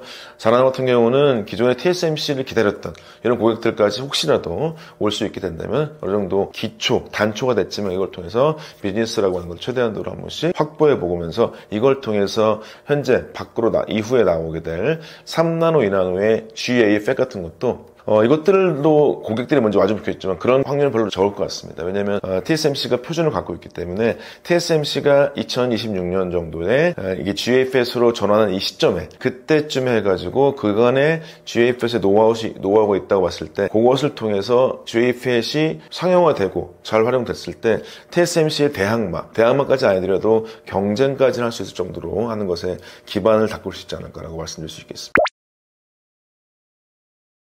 칩넷이라는 기술이라고 하는 것은 실제로 반도체에서 특히 후공정 측면에서 변화가 많다고 볼 수 있겠습니다. 칩넷 기술은 특히 여러 가지가 될 수 있습니다. 첫 번째로는 기본적으로 봤을 때는 칩넷 기술이 반도체 공정에서 얘기할 수 있는 건 그 전에 반도체 공정의 패키지 기술을 말씀드리면은 2.2D, 2.1D, 2.3D, 2.5D, 3D 얘기하고 3D가 보통 우리가 칩넷이라고 얘기할 수 있겠습니다. 근데 우리가 얘기하는 2.1D는 무엇이냐? 바로 리디스트리뷰션 레이어라고 RDL 공정이라고 하는 게 있습니다. 이런 공정은 반도체에서 삼성이나 TSMC처럼 전 공정을 통해서 배선을 대신하는 공정이 있을 수 있고요. 그 다음에 2.5D 이런 것들도 전 공정에 관련된 내용이라고 볼 수 있을 것 같습니다. 근데 이것들은 전 공정 회사들과 웨이퍼를 갖고 있는 회사들에서는 어느 정도 기술 개발이 됐고 고부가치가 됐다고 볼 수 있을 텐데, 여기서 칩넷은 실제로 이제 그 하는 방식은 여러 가지가 있을 수 있습니다. 거기에서 기존의 2.5D에서 3D라고 하는 것을 변화해서 얘네들에서 실제 전 공정 장비의 기술 개발이 일어날 수 있겠습니다. 실제 이 칩넷의 궁극의 공정은 바로 하이브리드 본딩이라고 할 수 있을 텐데요. 하이브리드 본딩에는 기존에 있었던 공정 대비해서 전 공정의 CMP 공정이나 구리 공정이나 CVD 공정처럼 이런 것들의 공정들이 새롭게 기술 개발될 필요가 있는 것이고요. 이런 것들은 특히 국내 장비사들한테는 좋은 기회가 될 수 있겠습니다. 왜냐하면 칩넷이라고 하는 것들은 기존의 전 공정 장비들이 탑5 공정 장비들이 공정 단위가 10나노, 20나노 2급이라고 친다면 칩넷은 여전히 아주 작아야 100나노 이상 정도 되거든요. 100나노, 500나노 왔다 갔다 하게 돼 있습니다. 칩넷이. 그럼 이 정도의 크기라고 친다면 반도체에서 국내 장비사한테는 좀 좋은 비즈니스 기회가 될 수가 있겠습니다. 실제로 반도체 공정이라고 하는 굉장히 복잡하게 돼 있는데요. 우리나라 공정 장비 회사들이 뭐 아주 행복한 고민이라고 친다면 그 글로벌 탑5 회사들과 어깨를 나란히 했으면 좋겠습니다. 근데 그런 기술은 많지는 않습니다. 솔직히. 미세화되어 있는 공정들, 이런 공정들에서 글로벌 장비 회사들하고 국내 장비 회사는 차이가 꽤 많은 편입니다. 그렇다면 이 수입 대체가 아니라 좀 독보적인 기술력의 장을 확보할 수 있고, 삼성 같은 경우나 하이닉스 같은 경우도 좀 더 싼 가격에 동일한 제품들을 장비를 구매할 수 있다고 친다면 좀 더 기술력이 이 미세화된 정도가 좀 덜한 이 칩넷 공정의 장비 회사들의 개발 같은 것들을 꽤나 집중할 필요가 있을 것 같아요. 그래서 실제로 국내 장비사들이 후공정 쪽에 칩넷 기술을 개발이라고 하는 게 10나노급으로 아주 떨어져 버린 현재의 반도체 전 공정의 극미세화 공정 대비해서는 좀 더 나은 형태의 비즈니스 개발이 될 수 있겠다라고 말씀드릴 수 있겠고요. 두 번째, 국내 팹리스. 물론 대표적으로 시스템 반도체를 만드는 삼성의 시스템의 사업부가 될 수도 있겠지만, 현재 삼성이라고 하는 거대한 조직이 있다고 하는 것은 국내의 다른 팹리스하고의 협력에도 도움이 될 수 있겠습니다. 무슨 얘기냐면, 이 생태계로 봤을 때 이 시스템 반도체 설계라고 하는 것들이, 여러분 엔비디아 보셔도 GPU가 있고 HBM이 있지 않습니까? 여기에 수많은 형태의 다른 뭐 모뎀도 있고요, 링크들도 되게 많이 있습니다. 말하자면은 이 핵심의 GPU 같은 것들은 지금 엔비디아가 만들고, 엔비디아가 CPU도 만들려고 하고 있는데, 이런 것들이 뭐냐면 하나의 아주 커다란 모듈에 가깝습니다. 이 모듈이라고 하는 것들은 결국에 삼성에서 시스템 반도체 AP를 만들고 실더라도 AP의 가장 중요한 곳은 삼성이 만들긴 하지만 나머지 있는 MCU라고 합니다. 이쪽에 대해 마이크로 컨트롤러 유닛이라고 얘기합니다.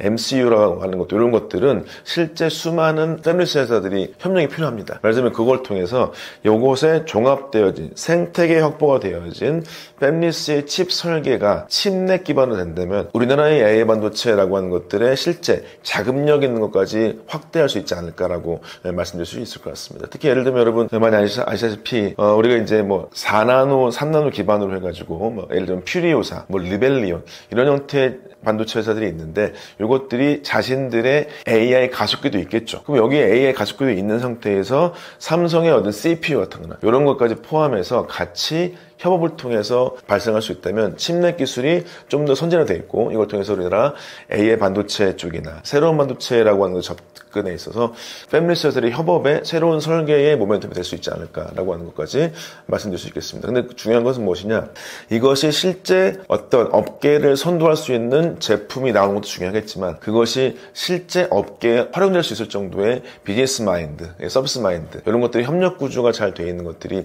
많이 필요해 보이긴 합니다.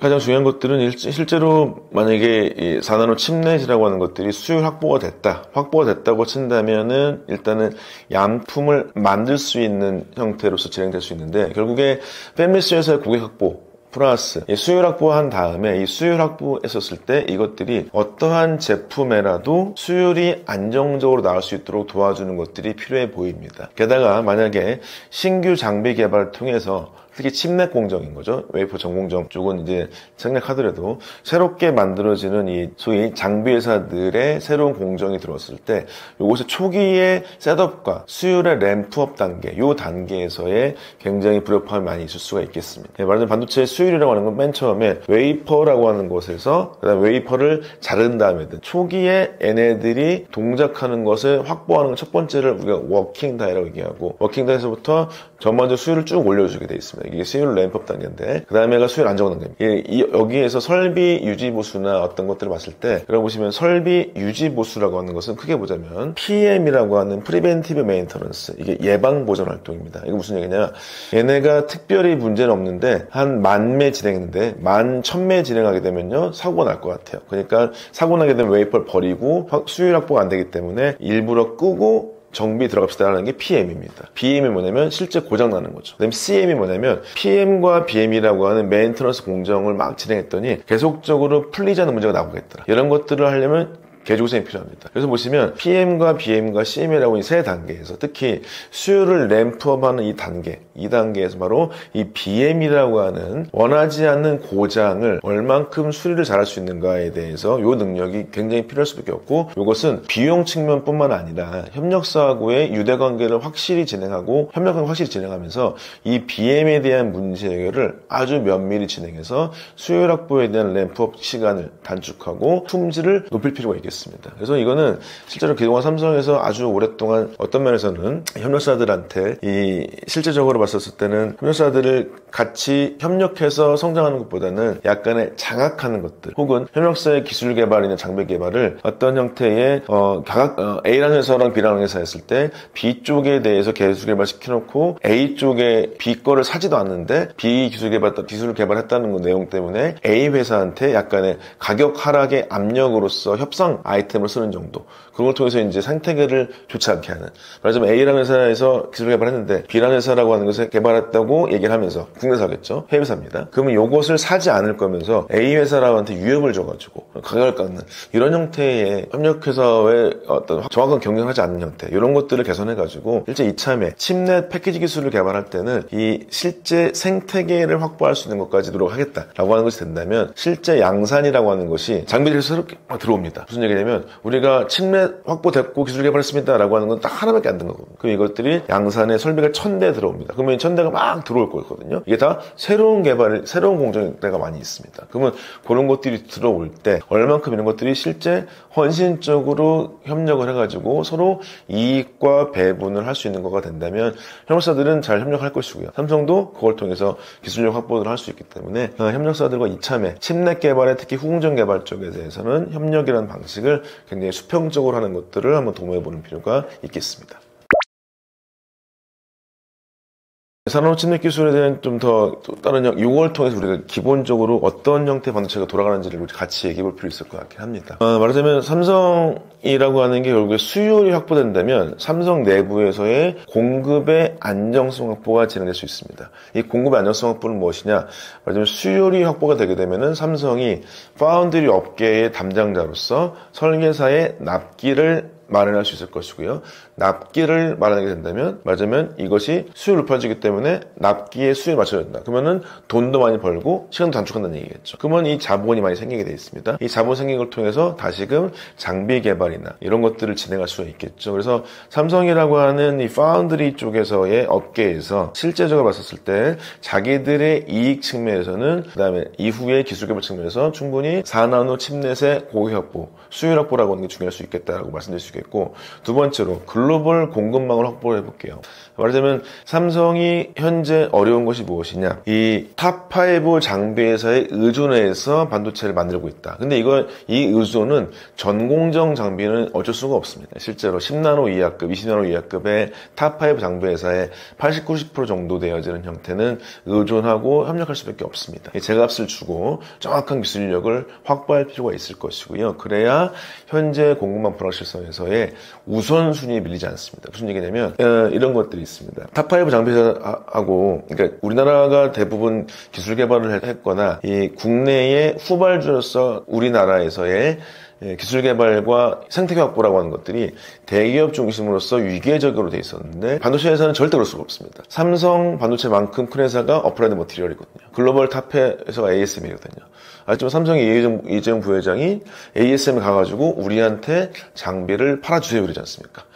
이렇게 되어 있고요. 특히 ASML 같은 경우는요, 팹의 장비를 위치시킬 때, 소위 셋업을 할 때, 팹의 환경이 적절하지 않으면은 셋업을 안 하겠다고 얘기해버립니다. 무슨 얘기냐? 우리 장비는 어마어마하게 예민한 장비이기 때문에 팹 건물 내의 진동력, 여기에 습도 여부, 정말 아주 미세하게 관리가 되어 있습니다. 이것을 만족하지 못하면 우리 품질이 안 나와요라고 해버립니다. 이런 것들 의 약속을 지키지 못하면 안 되게 돼 있거든요. 그 다음에 특히 탑5 중에서 모 회사와는요, 2008년도에 기술 유출 때문에 소위 소송전이 아주 붙은 적이 있었습니다. 그때 이 이후로 여기와의 협력 정도가 많이 줄어들었거든요. 그러면 협력을 못하게 되면 기술 개발이 안 되죠. 그러면은 실제로 저도 이 책에서 얘기하긴 했지만 ASML 장비가 굉장히 EUV 장비가 개발이 어려웠었을 때 기존에 불화 아르곤 장비라고 하는 장비가 있었는데 이걸 통해서 기술 개발이 어려울 때 TSMC의 공정 엔지니어와 함께 해가지고 액침이라고 해서 불화 아르곤 장비의 이 소위 수명과 기술 개발을 확대했던 기억이 있습니다. 그러니까 TSMC와 ASML은 거의 아사노처럼 같이 협력을 같이 할 수 있는 것이죠. 삼성은 그게 불가능했어요. 이 장비 회사와 디폴트로 우리가 같이 함께 수입 대체가 안 되는 국산할 수 없는 장비 회사는 협력을 기본적으로 진행해야 됩니다. 말하자면 전공정에 미세한 것을 해야 될 수밖에 없다. 그래야 공급망 같은 것들이 나아질 수 있는 것이고요. 두 번째로는 장비의 칩넷 기술 같은 경우는 후공정 장비다. 여기는 물론 유망한 회사들하고 장비 개발 같이 해야겠지만 여기에서 조금이라도 좀 더 기술 확보가 국내 회사랑 잘 될 수 있는 거여서 여기서는 국내 회사의 기술력을 탈취하거나 생태계 위계를 지키려는 것들이 아니라 국내 장비 회사의 기술력의 오리지널리티, 그러니까 그것을 확보할 수 있게 도와주면서 거기에 국내 내부에서의 생태계 확보를 하는 것들이 중요하다고 봅니다.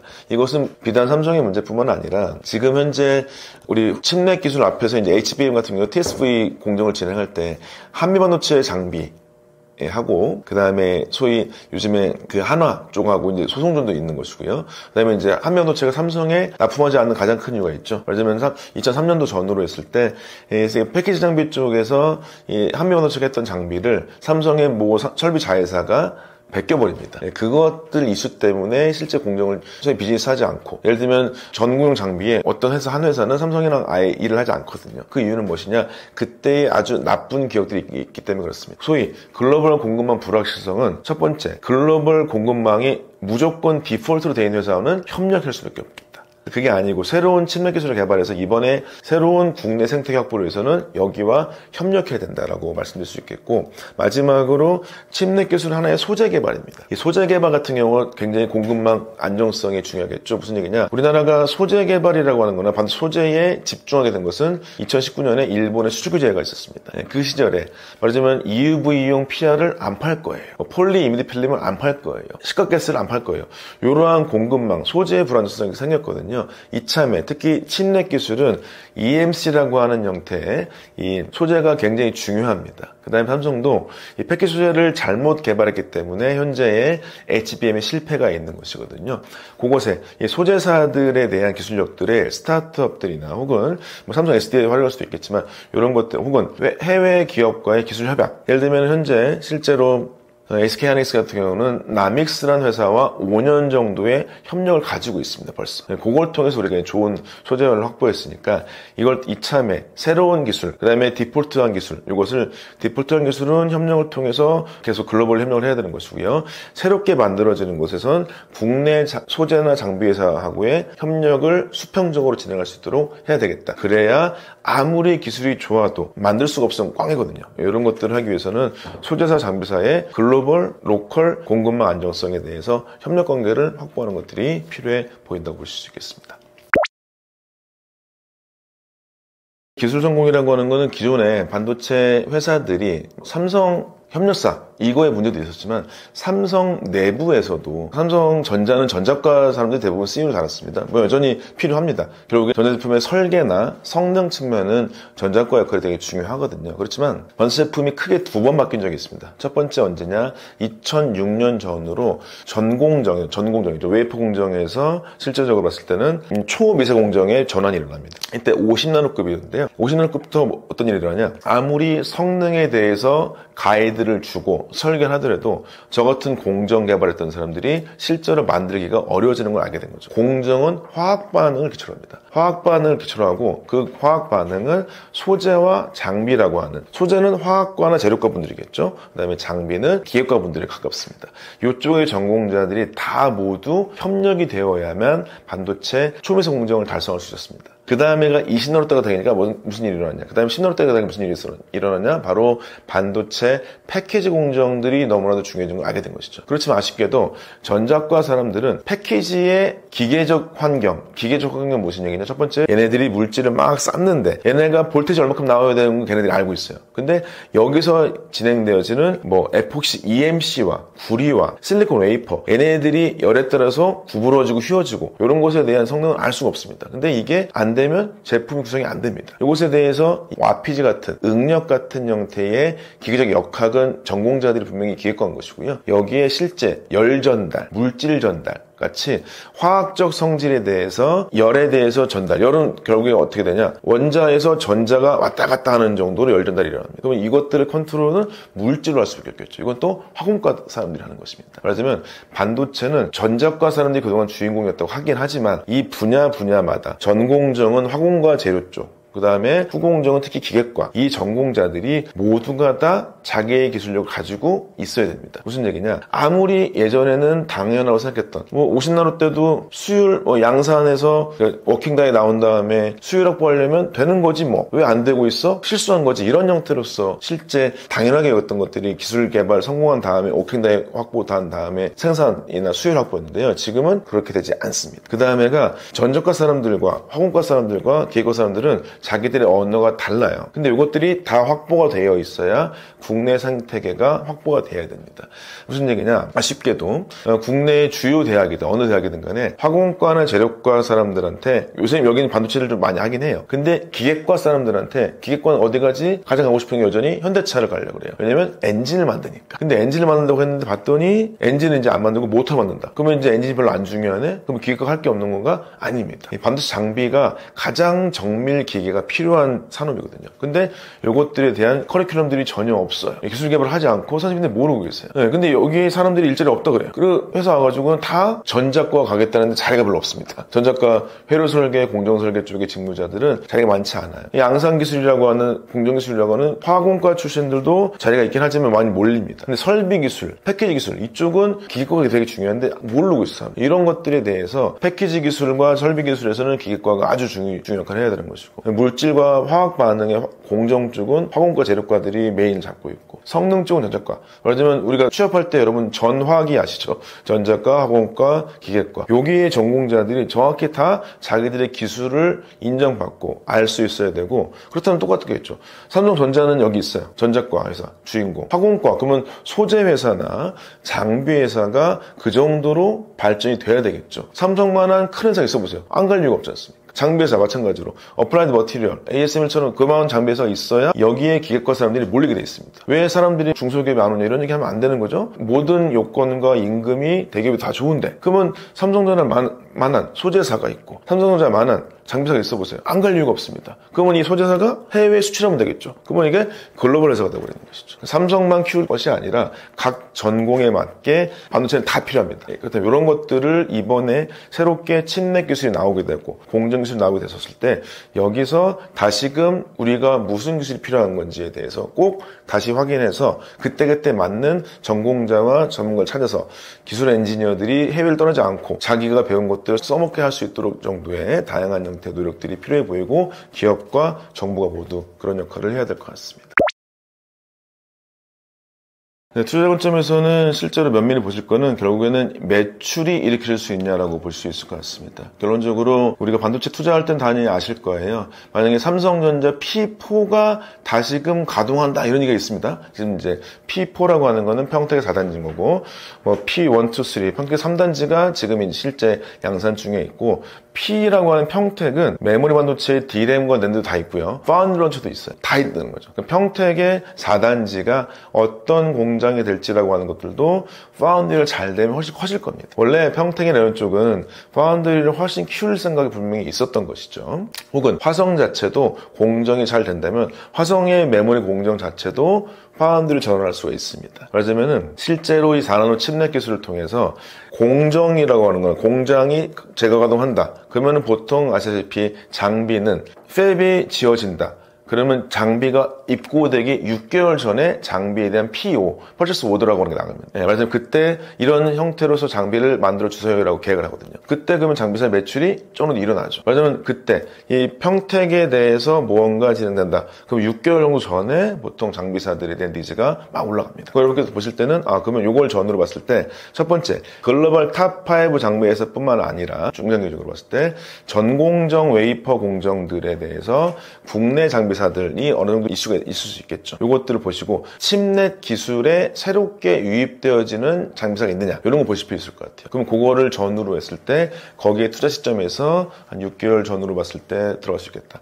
그 다음에 두 번째가 뭐 소재사겠죠. 예를 들면 국내 소재사에서 칩넷 기술을 통해서 어떤 소재 개발이 됐다든지 혹은 어떤 회사들이 협력을 맺어가지고 칩넷 들어간 소재를 하겠다. 그러면 소재는 통상적으로 설비가 입고되고 라인 가동되기 보통 한두 달 전에 바로 들어가게 되어 있습니다. 그때 정도로 이제 될 수 있기 때문에 거기에 들어간 소재 같은 것들을 면밀히 보셔서 칩넷 기술은 특히 EMC 소재 같은 경우나 혹은 거기에서 식각용 가스 같은 거나 이런 것들이 좀 중요할 수 있고요. CMP 슬러리도 좀 중요할 수 있습니다. 이런 것들을 좀 확인해서 소재와 장비사의 투자 시기 같은 것도 보셔가지고요. 그것들이 첫 번째로는 안정적으로 원래 잘하는데도 안정적으로 할 수 있겠고 좀 더 이제 하이 리스크 리턴을 원하시는 분께서는 신규로 요것들이 들어가는 그 평가하는 것들 이런 것들을 볼 수 있거든요. 아주 면밀히 봐야 됩니다. 근데 그런 것들을 보시게 된다면 그것들이 확보하게 된다면 굉장히 큰 매출의 확보로 일어날 수 있을 것 같습니다. 그래서 비단 아주 새롭고 어려운 기술뿐만 아니라 수입 대체만 해도 그럴 수 있습니다. 예를 들면 소재사 같은 경우도 예전에 울산의 모 회사 같은 경우는 원래 탈황 작업을 정유 공장에서 하다가 탈황의 작업에 뭐가 필요하지? 보니까 불소가 필요해요. 불소가 시각가스죠. 그 시각가스를 만드는 회사가 반도체 쪽으로 납품하다 보니까 어마어마한 매출을 얻게 됐습니다. 말하자면은 국내 서플라이 체인 내에서 기존의 반도체 업계가 아니지만은 반도체 업계 아니더라도 반도체 쪽으로 턴해서 들어오는 소재사들 장비사보다 좀 더 유입이 쉽습니다. 이쪽을 면밀히 보시게 된다면 그때를 우리가 반도체 제품의 화랑, 칩넷 기술의 새로운 개발 이걸 통해서 장비와 소재사들 이런 것들을 보시고 투자 같은 것들도 한번 보면 될 것 같고 투자를 넘어서서 국내 반도체 회사에서 글로벌 협력을 할 수 있는 건 해야겠지만 아니라고 할 수 있는 새로운 것들에 대한 장비 기술의 확보 그다음에 소재 기술 같은 건 좀 더 집중해서 개발할 수 있다면은 우리나라의 서플라이 체인 뿐만 아니라 생태 확보에도 도움되지 않을까 생각이 들어서 말씀을 드려봤습니다. 저는 크게 두 가지라고 볼 수 있을 것 같습니다. TSMC의 강점의 첫 번째로는 역시 서비스 마인드가 있겠다. 협력을 한다라고 하는 게 있을 것 같고요. 두 번째로 기본기가 강하다라고 말씀드릴 수 있을 것 같습니다. 이건 결국에는 서비스가 잘하는 사람들이 있다, 기본기가 있는 사람들이 있다라고 볼 수 있을 것 같습니다. 그래서 결국에는 TSMC 경쟁력은 사람을 중심으로 해서 엔지니어 기술자들을 존중을 해서 그 기술력을 여전히 유지하고 이것들이 실제 제품 개발이 어려워지면질수록 더욱더 힘을 발휘하고 있다고 말씀드릴 수 있을 것 같은데요. TSMC라고 하는 곳의 일은 아시겠지만 1987년도에 모리스 창이라고 하는 사람이 미국에서 성공을 하다가 동양인으로서 CEO의 못 오르자마자 다시 낙향을 해가지고 TSMC 갔다가 대만에 도착한 다음에 대만의 경제부총리죠. 그 사람의 얘기를 듣고 반도체라고 하는 것을 우리가 키워야 되겠는데 어떻게 해야 되는지 정권을 주겠으니 해봐라 라고 했더니 그 전까지만 해도 아시아는 삼성이나 한국은 시작하고 있었지만 소위 전공정이라는 웨이퍼 공정 미세화되고 부가치 높은 공정은 하지 못하고 주로 조립 공정 같은 걸 진행했었습니다. TSMC가 있기 전에 대만도 그랬었고요. 근데 이제 모리스 창은 아무리 어렵더라도 단가가 비싸고 힘들더라도 전공정 웨이퍼를 기반으로 해야 부가치가 높다라고 얘기해서 전공정을 중심으로 해서 TSMC라고 TSMC라고 하는 것을 만들게 됩니다. 그래서 타이완 세미컨덕터 매니팩처링 컴퍼니라고 되어 있죠. 대만의 반도체 제조회사입니다. 이 회사가 실제로 소위 생산이라고 하는 것들을 주관을 하고요. 근데 이제 TSMC만 있는 것이 아니라요. 파워 반도체라고 해서 PMC도 있습니다. UMC라고 하는 것도 있거든요. 이런 것들이 TSMC가 가장 선단 공정의 반도체를 만들고 PMC와 UMC라고 하는 것이 그보다 좀 더 뒤에 있는 공정도 만들고 있는데요. 이런 것들이 실제 자기들끼리 선단 공정과 전 공정에서도 협력도 진행됐고 TSMC를 전후로 전 앞에는 당연히 설계가 있겠죠. 설계는 대표적으로 미디어텍이라고 글로벌리 업계 3등 정도로 해주는 반도체 설계 회사가 있고 그 다음에가 현재 TSMC와 좀 경쟁 관계에 있긴 하긴 하지만 왜냐하면 이 후공정이 약간의 전후 공정이 겹쳐지는 방향이 있어서 ASE라는 회사가 있는데 이 회사 말하자면 설계와 전 공정, 후공정이라고 하는 것에 이 구분을 가지고 협력의 모델을 가지고 시작을 했습니다. 이게 바로 서비스 정신의 첫 번째 시작이었습니다. 거기서 이제 서비스 정신이라고 하는 것의 우리 시장의 가장 대표적인 언어가 뭐냐? 아시다시피 우리는 고객과 경쟁하지 않는다인 겁니다. 고객이 누구냐? 바로 설계사인 것이죠. 네, 그래서 설계사라고 하는 것들이 대표적으로 여러분 많이 아시는 바로 엔비디아가 젠슨 왕이 정말로 힘들 때 우리 시장이 계속 도와줄게. 우리 잘해보자. 네가 어려울 때 우리가 도와줘야지. 라고 하는 게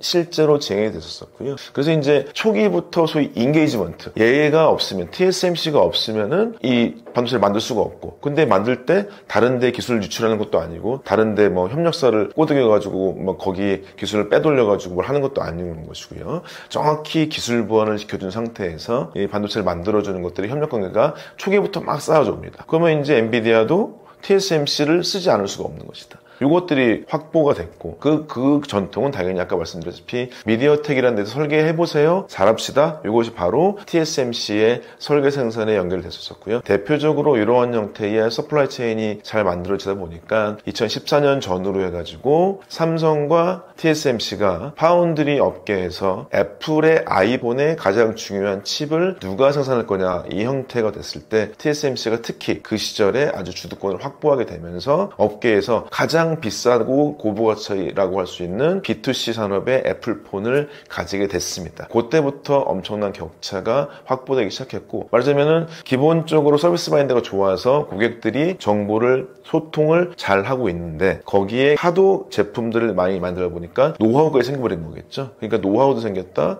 그러니까 서비스 마인드도 있다. 그러니까 설계사들이 TSMC가 없으면은 반도체 칩을 못 만드는 것이죠. 서비스 마인드가 있다. 근데 그것이 실제로 반도체에서 왜 두 번째로 제가 경쟁력이 기본적으로 기본기라고 말씀을 드렸냐면은 이 기본기인 가장 큰 이유가 이 시스템 반도체는 삼성이나 하이닉스가 주로 만드는 메모리 반도체보다 첫 번째로 칩 웨이퍼 내에서 칩의 개수가 더 큽니다. 무슨 얘기냐? D1C라고 하는 D램의 10나노 6세대 반도체가 웨이퍼 한 장에 1,500개 나오는데 TSMC가 주로 만들고 있는 반도체, 시스템 반도체는 보통 300개, 아주 큰 거는요 24개밖에 안 만듭니다. 웨이퍼에 디펙이라고 하는 분량이 탁 떨어졌어요. 그러면은 1,500분의 1만 수율을 감폭일 텐데 300분의 1이면 300분의 1이니까 0.3%가 떨어져 버리겠죠. 만약에 24개였어요. 25개였으면 계산하기 쉽게. 그러면 하나 딱 떨어졌어요. 그럼 4%가 떨어져 버리죠. 무슨 얘기냐? 웨이퍼 공정을 진행하는데 기본기라고 하는 공정 내에서 수율 확보에 가장 중요한 수천 대의 설비가 동일하게 결함 없이 진행될 수 있도록 진행하는 아무리 공정이 미세화돼도 디펙 발생이 덜하는 이런 형태의 설비 유지 보수 능력과 반도체의 제품에 대한 공정의 안정한 능력 때문에 이 디펙이라고 하는 것의 관리가 너무나도 면밀했다는 것이죠. 무슨 얘기냐? D램과 소위 낸드라고 하는 메모리 반도체가 훨씬 더 수율에 유리했고 시스템 반도체의 생산이 훨씬 더 수율에 불리했습니다. 그럼에도 불구하고 수율을 맞추려고 하면 어떻게 해야 될까? 이 팹이라고 하는 생산 라인을 정말 면밀히 관리해야 된다. 이것의 기본기를 아주 차곡차곡 쌓아온 거죠. 그러려고 치면 결국에 그것을 관리하려고 하는 엔지니어들의 노력이 필요합니다. 이것이 기본기가 깔리다 보니까 뭐 4나노, 3나노, 2나노 하기만 하면 수율이 바로 50%가 넘어버리죠. 이것의 이유는 뭐다? 모든 회사들, 삼성, 하이닉스, TSMC, 인텔이 대부분 95% 이상 같은 장비를 쓰고 있습니다. 근데 독보적인 수율이 왜 나오냐? 바로 그 수율을 어떤 것이 오더라도 기본적으로 사람들이 이 수율을 높여주기 위한 활동을 할 만큼의 기본기가 돼 있다는 것입니다. 그래서 두 가지. 첫 번째로는 업계의 경쟁에 협력할 수 있도록 하는 서비스 마인드가 정확히 돼 있다. 두 번째로는 그것을 통해서 물건을 수주를 받으면 정확히 만들 수 있고 이익률을 극대화할 수 있는 기본기가 철저하다라고 하는 것들도 말씀드릴 수가 있겠습니다.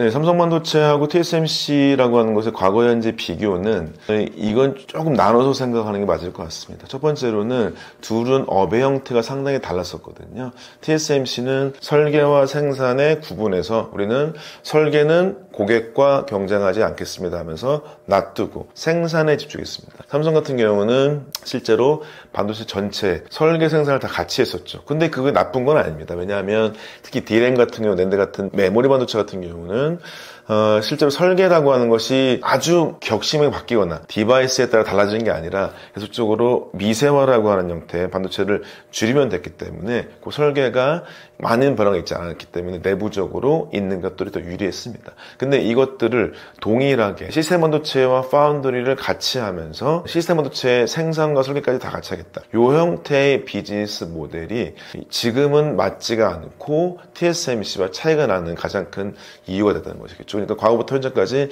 삼성이나 TSMC의 업무 방식, TSMC 첫 번째로는 뭐한다? 협력적 관계를 진행하는 편이다. 삼성은 뭐한다? 업계를 전체를 다 만들려고 하는 장악의 입장에서 진행하려고 했다. 이것들이 좀 차이가 있다고 볼 수가 있을 것 같습니다. 근데 이것들이 일부분 성공할 때가 분명히 있었습니다. 특히 2016년 전후까지 했을 때만 하도요. 삼성에서 특히 메모리 반도체를 엄청나게 잘 만들었었고요. 이거는 협력이 필요한 게 아니라 생산을 다 해놓은 다음에 물건을 갖다가 팔 수 있도록 하는 저희 생산자, 공급자 중심 방식으로서 진행할 수 있었습니다. 근데 반도체 제품이 어려워지고 메모리 제품까지도 HBM 같은 파운드리 형태, 소위 수주를 받는 형태까지 되게 되면서 어떤 일이 생겼냐? 이러다 보니까 실제로 반도체를 만들 때 수주를 받아서 부가가치 있게, 말하자면 의뢰 위치에서 있지 못하는 방식은 이익률이 급격히 저하되는 형태로 되게 돼버렸습니다. 굳이 말하자면은 설계와 생산을 이 구분했던 방식이 협력의 방식이 예전부터 과거부터 지금까지 유지되고 있는데 지금의 비즈니스 업계 이 공정이 점점 어려워지고 수요 확보가 어려운 측면에서는 설계를 잘하는 회사는 설계만 하시고 생산을 잘하는 회사가 생산만 하는 이런 형태의 협력적 방식으로 업무를 분업하는 형태로서가 지금 더 유리하게 됐다고 봐서 둘의 비즈니스 스타일이 바뀐 적은 별로 없었습니다. 근데 그것들이 유리했던 적이 있었습니다. 한꺼번에 다 하는 것들이요. 소위 인텔과 삼성의 시대죠. 근데 지금 같은 공정이 더 어려워지고 제품이 다양해지는 이런 시기에는 이런 협력의 방식이 좀 더 유효한 상태가 됐기 때문에 항구적으로 어느 정도의 이익이 확보될 거라는 생각이 들 정도인 것이고요. 아주 특별한 정책 격변, 뭐 양안 갈등에 대해서 중국이 TSMC 갑자기 침공한다든지 이런 것들이 아닌 바에야 유지될 것 같고 삼성 같은 경우도 메모리 반도체를 만들 때 유지됐던 설계 생산의 유리함도 있기만서도 파운드리라고 하는 비즈니스 안 할 수는 없겠습니다. 그때는 본인이 기존에 했었던 이 장악 방식인 거죠. 모든 걸 다 하려고 했던 방식 이런 것들을 좀 탈피해서 TSMC의 방식을 따라가는 것들을 최대한도로 고려할 필요가 있다고 말씀드릴 수 있겠습니다.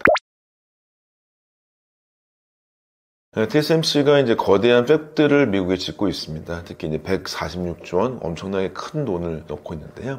가장 큰 이유는 당연스럽게 미국의 수요가 엄청 많다라고 볼 수 있겠습니다.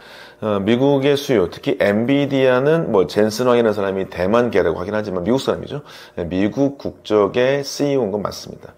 그렇기 때문에 이제 실제로 미국의 AI 반도체를 비롯한 초부가가치, 그러니까 부가가치 가장 높은 반도체는 어디서 만드냐? 미국이 가장 헤게모니를 쥐고 있죠. 설계 헤게모니를 많이 쥐고 있습니다. 그렇기 때문에 이제 미국에 분명히 수요가 확보되어 있기 때문에 미국에서 생산하는 게 굉장히 중요하다고 볼 수가 있겠습니다. 이것은 현재 비단 기술 수요 측면뿐만 아니라 트럼프가 특히 관세 정쟁이죠. 이 관세 정쟁을 통해서 중국뿐만 아니라 실제로 TSMC까지 아까 생산에 압력을 넣고 있었습니다. TSMC한테 왜 이렇게 독점적 지위가 있는 것이죠? 라는 말까지 했을 정도인 거니까요. 그런 형태를 봤을 때는 일단은 트럼프의 말을 잘 들어서 미국에 들어와서 생산을 하면서 이미 수요가 확보되어 있으니까요. 그래서 생산을 하면서 기본적으로 트럼프한테도 관세에 대한 폭탄 같은 것들을 하지 말아달라라고 볼 수도 있겠습니다. 근데 이제 트럼프는 굉장히 이상하고 괴팍스럽지만 똑똑한 사람이긴 하거든요. 근데 이제 관세라고 하는 것들은 결국에 TSMC 미국 법인에는 관세 내지 않겠지만 TSMC의 대만 본사에는 낼 수 있겠죠. 결국에 이제 어떻게 그런 것들이 TSMC가 어느 곳으로 수출하느냐라고 하는 거 봤을 때 TSMC가 만약에 중국의 반도체를 해가지고 수출한다. 그러면 여전히 엄청난 관세에 대한 얘기 할 수도 있을 것 같기도 하고요. 그 다음에 어디에서 만들었을 때 미국으로 돌아올 때도 관세를 많이 매기려고 하는 것들도 있을 수 있을 것 같아서 관세 전쟁도 필요하겠으면서도 대표적으로 TSMC 미국에 든 것은 자기들의 수요가 있기 때문에 충분히 미국에 투자할 만했다라고 말씀드릴 수 있겠습니다.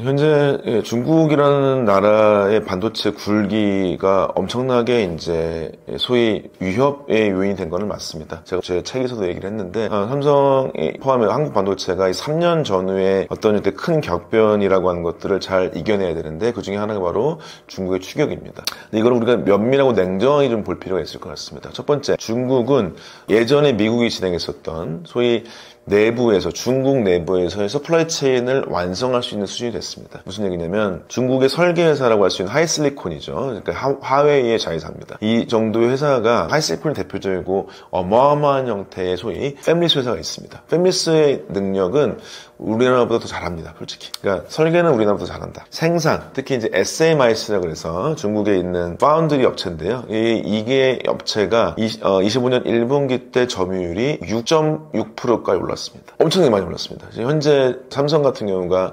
7.7%까지 떨어졌거든요. 작년 4분기 때 8.1%였던 게 7.7%가 떨어졌습니다. 이 둘 사이가 이제 1% 남짓밖에 안 됐습니다. 그런 가장 큰 이유는 아주 뛰어난 선단원도가 있다기보다는 소위 레가시 공정이죠. 7나노 이상의 옛날 공정들에 대해서 안정화됐거나 매출을 올릴 수 있는 형태의 고객들이 있다라고 말씀드릴 수 있겠습니다. 이 정도는 돼 있어서 설계와 생산에 서플라이 체인이 있고 그 다음에 이제 기본적으로 설계 말고 생산하려면 장비들이 필요합니다. 이 장비도 중국 장비 회사가 이미 글로벌 탑 10의 순위를 올렸습니다. 글로벌 장비 회사의 탑 10에 말하자면은 중국은 제품 단계뿐만 아니라 소부장까지도 자기들 자국 내에서 서플라이 체인을 마련할 수 있도록 됐기 때문에 이건 굉장히 위협 요인이 됐습니다. 거기서 이제 우리가 현재 특히 삼성과 하이닉스가 중국 대비 무엇을 확실히 잘하냐? 첫 번째로는 바로 D램과 낸드를 포함한 선단 노드 제품이라고 하는 것을 아주 잘하고 있습니다. 실제로 이제 대부분 기술력 차이를 3년 정도 차이를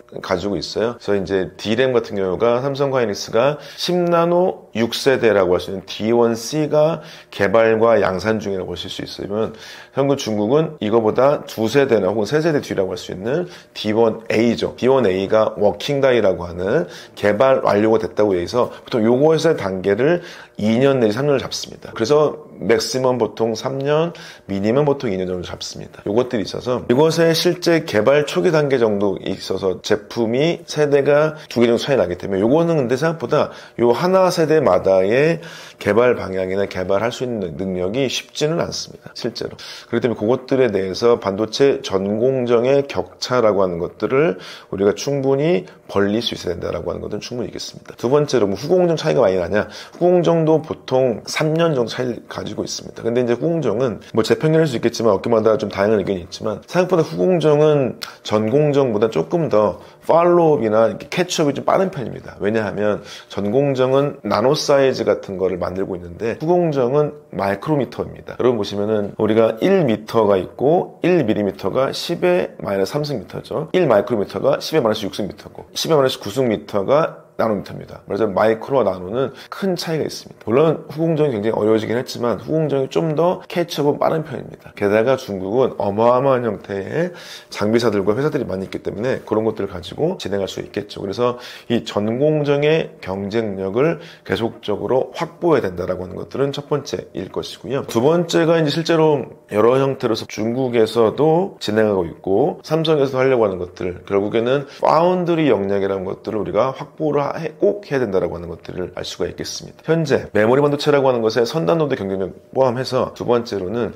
이 실제로 TSMC가 독식하듯이 하고 있는 형태의 이 반도체 파운드리 방식이겠죠. 요것의 경쟁력을 확보해야지만, 근데 요것도 뭐냐, 바로 전공정인데 시스템 반도체 생산이겠죠. 말하자면 이 시스템 반도체에다도 전공정 3나노, 2나노의 개발뿐만 아니라 수율까지 확보할 수 있는 것들이 되어야만, 이것이 바로 중국 반도체하고 차이가 있다고 볼 수가 있겠습니다. 이것들이 혹시 오해하실까봐, 그러면 이제 한국에 있는 중국 공장 다 망하는 것이냐? 이거는 아닙니다. 뭐냐면 삼성이나 현재 중국에 있는 이제 삼성의 시안과 저기 하이닉스의 우시, 그러니까 중국의 우시에 있는 하이닉스 공장, 그 다음에 인텔에서 합병하게 이제 대련에 있는 인텔이었다가 하이닉스 넘어가는 있던 팹 같은 거에서는 보통 본사라고 할 수 있는 곳에 D1C를 만들고 있는 것을 만드는 게 아니라 본사가 이미 안정화되어 있는 두세대나 세세대 정도 뒤에 있는 D1Z나 D1A를 만들고 있거든요. 그런 것들은 이미 세대 간의 차이가 있기 때문에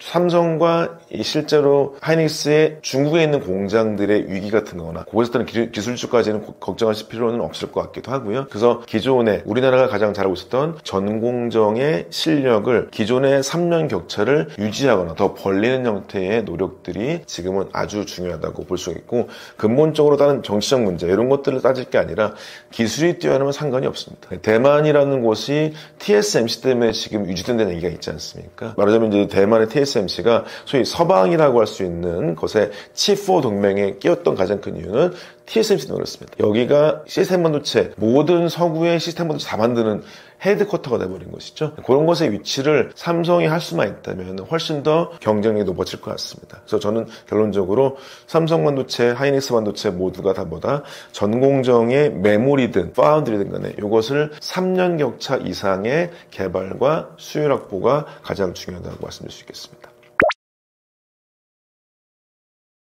이 중국 반도체가 특히 이번에 기사 나왔던 게, 여러분께서 재밌었던 거는 몇 달 전도 있고 작년에도 뭐가 있었냐, 화웨이에서 얘기했던 7나노 기술을 개발했다고 했던 게 2023년도 정도에 기사가 나왔었습니다. 그 기사가 나오자마자 앞서서 근데 뭔 일을 했냐, 미국이 바로 ASML이라고 하는 노광 장비죠. 한 대에 2천억짜리 이상 하는 EUV 장비든 아니면 그 전에 장비든 간에 그 장비들의 수출을 막았었습니다. 근데 특이하게 화웨이에서 7나노라고 하는 선단노도 개발을 하게 됐습니다. 그것은 이제 기술적으로 보자면은 EUV 장비가 없이도 기존의 ARF라고 보통 얘기합니다. ARF라고 해서 불화 아르곤 액침 장비 같은 게 있거든요. 이런 걸 통해서 개발이 가능한 기술이 있습니다. 그래서 화웨이가 7나노를 개발하게 되면서 중국에 대한 미국의 봉쇄가 뚫렸다라는 얘기가 나오게 됐습니다. 가능할 수 있습니다. 그 다음에 미국이 취한 전략이 무엇이냐, 바로 얼마 전에 나왔죠. 한국 기업이 삼성과 하이닉스가 있는데 니네가 중국에 법인이 있잖아. 근데 거기에 미국 장비 팔면 안 될 것 같은데? 라고 현재 아주 막은 건 아니고 막으려고 하고 있습니다. 이미 월스트리트저널 같은 기사가 나왔거든요. 근데 이런 것들은 조금 위험할 수 있겠습니다. 무슨 얘기냐? 이런 얘기입니다. 우리가 이제 반도체 제품이 D1C라고 하는 10나 6세대 같은 경우는 한국 본사에서만 만들고 있고요. 현재 중국은 D1A 10나노 4세대 D1A 혹은 10나노 3세대 D1Z 정도가 만들어지고 있는데요. 여기 용의 장비도 실제로 어느 정도 투자가 되어야 됩니다. 근데 그 투자될 때 대부분이 미국, 유럽산의, 일본산의 장비들이거든요. 특히 이런 장비가 없으면 실제로 중국에서 반도체 생산이 어려워질 수는 분명히 있습니다. 반도체 공정이라고 하는 것들은 노광장비 한 대가 있다고 되는 건 아닙니다. 보통 반도체 공정은 900번 정도의 공정 스텝을 진행해야 되고, 거기에서 미국 등의 탑5 장비회사, 어플라이드 머티리얼스, 램, 텔, 그다음에 ASM의 KLA라고 하는 계측회사 탑5가 글로벌 반도체 시장 매출의 80%를 점유하고 있습니다. 말하자면 거기 회사의 제품이 없다면 국산화라고 하는 걸 통해서 중국 내부의 장비사가 그것을 실제로 마련하기 좀 어렵습니다. 그 얘기 뭐냐면 실제 장비가 없으면 제품을 만들 수가 없다는 얘기겠죠. 근데 이것이 실제로 우리나라 국내 기업의 불똥이 떨어질 수가 있겠습니다. 그러니까 이건 어떻게 될까? 중국 내부에서는 기존의 장비를 막았던 방식이 우회 정도로 해서, 그러니까 굳이 미국 미국이라고 하는 데에서 네덜란드 장비에서 ASML을 막아가지고 팔지 마 했는데 이거를 우회해서 팔 수도 있거든요. 그거는 이제 어느 정도는 눈 감아주거나 아니면 우회하면 넘어가는 형태가 좀 있는데, 지금처럼 좀 빡빡하게 실제로 우리 중국 내 한국 회사들에 대한 미국 장비에 대한 수출을 가로막는다고 친다면 그건 어느 정도는 문제가 될 수도 있을 것 같습니다. 당연히 중국 장비들도 막힐 수가 있겠죠. 여기에서 실제로 그러면 중국이 어떠한 전략을 취할 것이냐, 그다음에 우리나라는 어떻게 취할 것이냐, 이거는 이제 미국 장비를 사지 못한다는 거는 미국 기업의 이익에 반하겠죠. 어플라이드 머티리얼스, 램, KLA 같은 미국 국적 회사들이 자기의 매출이 떨어지게 되어 있습니다. 이 회사들이 어떻게 제품을 팔지라고 하는 것들을 포함해서 좀이라도 이제 정치적인 활동 혹은 기업 비즈니스 활동으로서 그 회사들의 노력이 좀 필요한다고 보일 수도 있을 것 같긴 합니다. 그래서 일정 정도는, 일정 기간은 중국 내 한국 법인 회사들의 이익, 그러니까 삼성하이닉스의 메모리 이익이 줄 수 있을 것 같은 생각이 들긴 합니다. 그 다음에 중국 회사도 신규 장비들이 없게 된다면은 그것을 대체할 만한 장비가 있지는 않습니다. 생각보다는요. 이 노광 장비가 제일 중요한데 이게 제일 중요한 거 아닌가 싶으시겠지만, 노광 장비는 실제로 마이크론 같은 경우는요, EUV라고 하는 극제선 장비는 D1C라고 하는 요 DRAM 10나노 6세대 요 장비 전에 10나노 5세대까지는요 기존의 장비로 만들 수 있었습니다. 그러니까 이것들은 약간 오해가 있으신데, 근데 외려 어플라이드 머티리얼 램처럼 식각이나 증착 장비들도 안 되면 공정이 진행이 잘 안 될 수 있습니다. 그런 것들의 대체 장비도 만만치가 않은 것이고요. 그래서 어느 정도는 견제를 받을 수 있다라고 볼 수 있을 것 같습니다. 근데 이제 기본적으로 중국에서 그러면 그거보다 더 낮은 사양, 뭐 D1X, D1Y 거 옛날 걸로 하지요? 라고 하는 제품으로 만들 수도 있을 수 있습니다. 그렇지만 그 성능이 나빠질 수 있고, 그래서 선단 공정의 대부분 제품들에 대해서는 기술력에 좀 허들이 생길 수 있겠다. 근데 그것들이 중국 반도체 회사, 그 다음에 중국에 있는 우리 반도체 회사에 피해가 있고 미국 장비 회사에 피해가 있을 수 있습니다. 이런 것들에 대해서 좀 더 정책 해결책을 좀 확보할 필요가 있지 않을까라고 말씀드릴 수 있겠습니다. 영상 같이 나눠주시고 들어주셔서 감사드리고요. 저는 이번에 한국 반도체 미래 3년이라는 책을 썼습니다. 특히 이 3년이라는 시간, 2027년인데요. 그때 AI 기술의 결정적인 변동이 일어날 것인데, 그때 실제 한국 반도체 실력이 어느 만큼일까라고 하는 것들. 두 번째로는 현재 아픈 손가락을 할 수 있는 파운드리 반도체라고 하는 것들이 얼만큼 실제 경쟁이 확보될까. 세 번째, 중국이라고 하는 거함이죠. 자국 내 서플라이 체인이 가능한 형태의 중국과 얼만큼 정도의 기술 격차를 유지할 수 있는가. 이런 것들에 대한 세 가지가 2027년에 다 필요하다고 보여졌고요. 그것에 대한 면밀한 방식에 대해서 현장 이야기를 중심으로 좀 더 기술적 용어에 대한 설명을 쉽게 하는 것으로서 준비를 해봤습니다. 이것뿐만 아니라 다른 형태로서 반도체에 대한 관심을 가져주시면 감사드립니다. 반도체 산업은 그나마 우리나라가 인적 자원으로서 아주 오랫동안 격차를 확보하고 그동안 아주 오랫동안 고생한 사람들과 새롭게 들어오는 똑똑하고 아주 현명한 분들과 연합을 해가지고 항구적으로 발전을 시켜야 될 산업인 건 맞는 것 같습니다. 이걸 통해서 투자하시는 분이든 직접 일을 하시는 분이든 간에 자기의 기술과 어떤 자본 같은 것들을 존중하면서 서로 함께 발전해 나갔으면 좋겠습니다. 이상 마치도록 하겠습니다. 감사합니다.